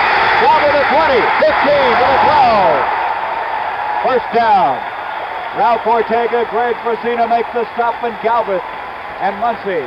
Thunder and lightning are really exciting this crowd. Morrison and Zanders on some fine offensive blocking up front. Let's take a look at it right here as we see the draw play to Galbraith as the hole is formed, and he picks it well. All the way down to the 12-yard line. That was a 13-yard run by the former Missouri standout. And now just inside the 12-yard line, first down, a minute 24. Archie Manning giving off to Muncie, and he's hit for a loss. Big defensive play by Rick Bias. Bias with big plays coming out of his hip pocket today. He had a 74-yard interception for a touchdown, and he'll never make a bigger tackle than that. Gary, that's one of the quickest moves you're going to see by a defensive halfback coming up to play that sweep coming out. Saw the guard pull the end block down, and he was across the line of scrimmage before Muncie got out of tracks. Let's watch it right here. There's the play. You saw Galbraith miss the block as Bias came right past Galbraith to get Muncie for a loss. And now, New Orleans has asked for a timeout. They use it. They have one remaining. The ball at the 17-yard line, a loss of 5. That brings up a 2nd and 15, and Manning now discussing the situation with Dick Wood and Hank Stram. Archie Manning coming back after being on the sideline for 4 weeks, and his presence has been felt. Gary, the important thing here is the fact that they only have 1 minute and 11 seconds left to go in this football game. This has to be a touchdown for the Saints, and of course, with 1 minute and 11 seconds, and they have 12 yards to go, we're going to see a final score right there: St. Louis 21, Philadelphia 16. Boy, is that a big win for St. Louis. They're now 7-3 on the year. The Eagles are 3-7, and the Eagles are an excellent 3-17. Well, that's a big win. We have a good ball game right here, and this big play coming up for Archie Manning. 2nd down, 15. The ball back out to the 17-yard line after a 5-yard loss. 20-14. Atlanta with a lead. Galbraith, and now Mike Strawn has come into the backfield for the Saints. In motion is James Thaxton. Archie Manning on 2nd and 15. He's got protection. Throwing. Childs. He got it. Touchdown.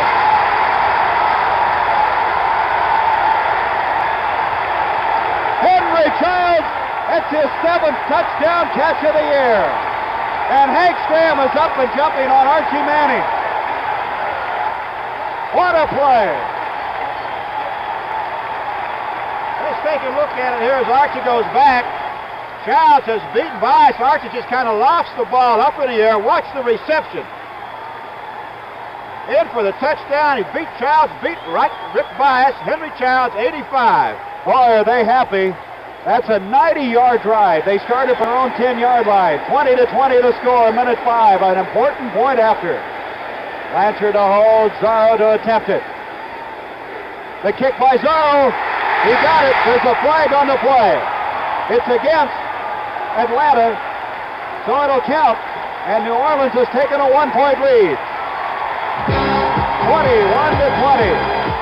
As the New Orleans Saints, a dramatic come from behind. Inside this new Firestone radial tire is an improved steel cord with 5 million miles of developmental testing. Where once we used 5 strands, we now use 10 strands of steel. 7 around 2, wrapped by 1. A cord construction so important, Firestone named the tire for it. 7, 2, 1. The new steel-belted radial 721. Now, from Firestone. Archie Manning with his 2nd touchdown pass of the game. A 16-yarder to Childs. Childs now has 7 touchdown catches this year, 2 today. And that ties the record for the club, Garrett. A 90-yard drive, John, and 10 plays against what is considered to be one of the top 2 defenses in the NFC. Well, they have this town on its ear right now. The crowd is going crazy here. And it's been a fine, fantastic football game, even with all the penalties that are being called. So now Zorro will kick off. He just hit a pressure-packed point after. Well, we're going to have to see now what Prokowski can do with 1 minute and 5 seconds left in the ball game. Zorro hits one a mile. They're going to let that one hit. They're going to bring it out to the 20-yard line. Zorro. That didn't get the adrenaline going when he walked back into the football game. Now, Atlanta has all 3 of their timeouts remaining. The ball at the 20-yard line. 1:05 remaining. You see it on your screen. 21-20, New Orleans trying to win their 3rd game of the year. Bartkowski on the first down. Got beautiful protection. He's throwing down here to Jenkins. Intercepted. Chuck Chris. And it's bedlam here in the Superdome.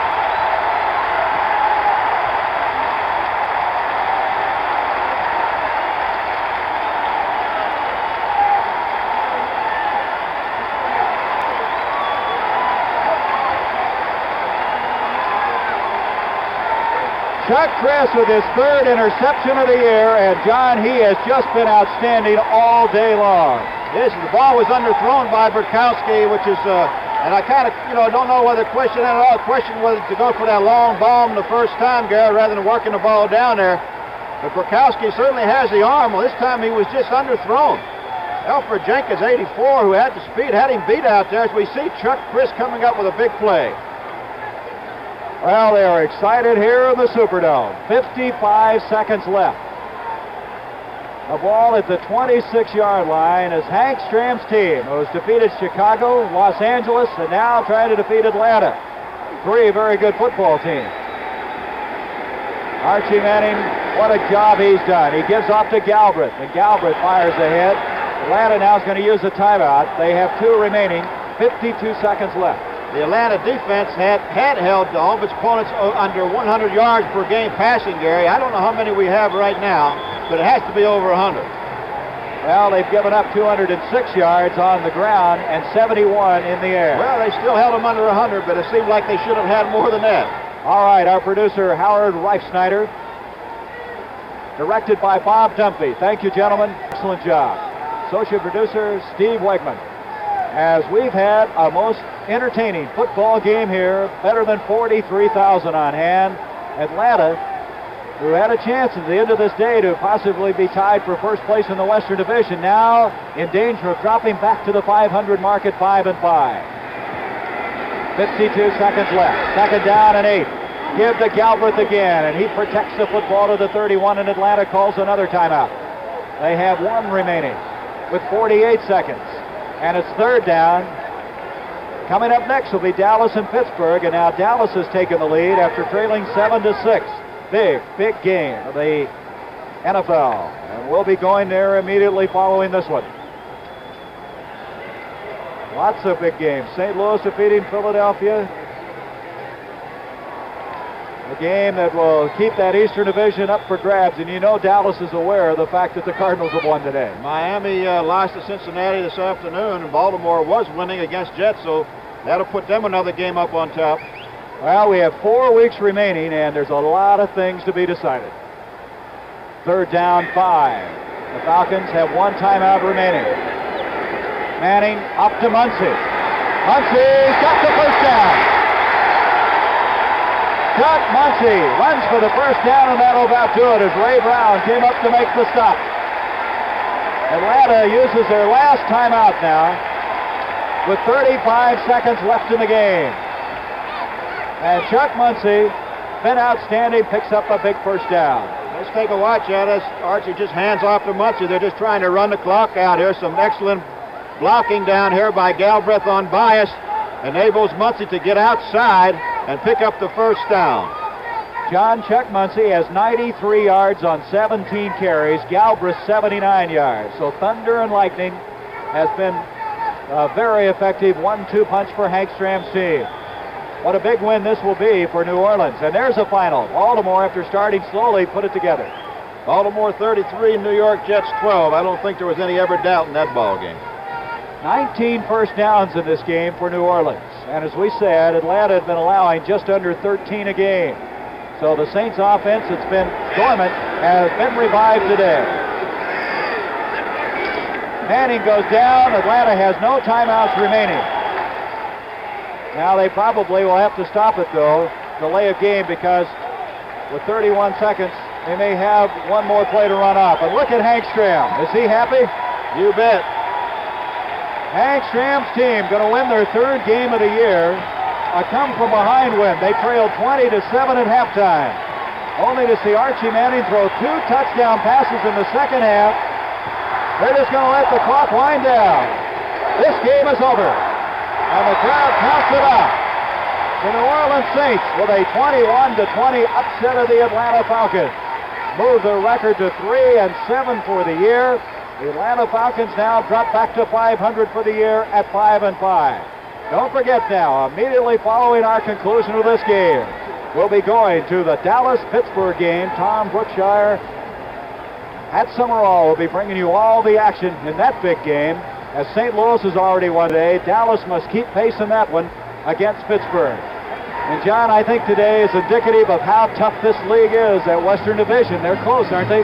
San Francisco, New Orleans, Los Angeles, and Atlanta. They are. I'm sure that Atlanta's not going to fall. They're not going to fall back at all. All right, Gary Bender speaking for John Unitas, saying so long from the Superdome. Stay tuned as the NFL Today continues after this word from your local station.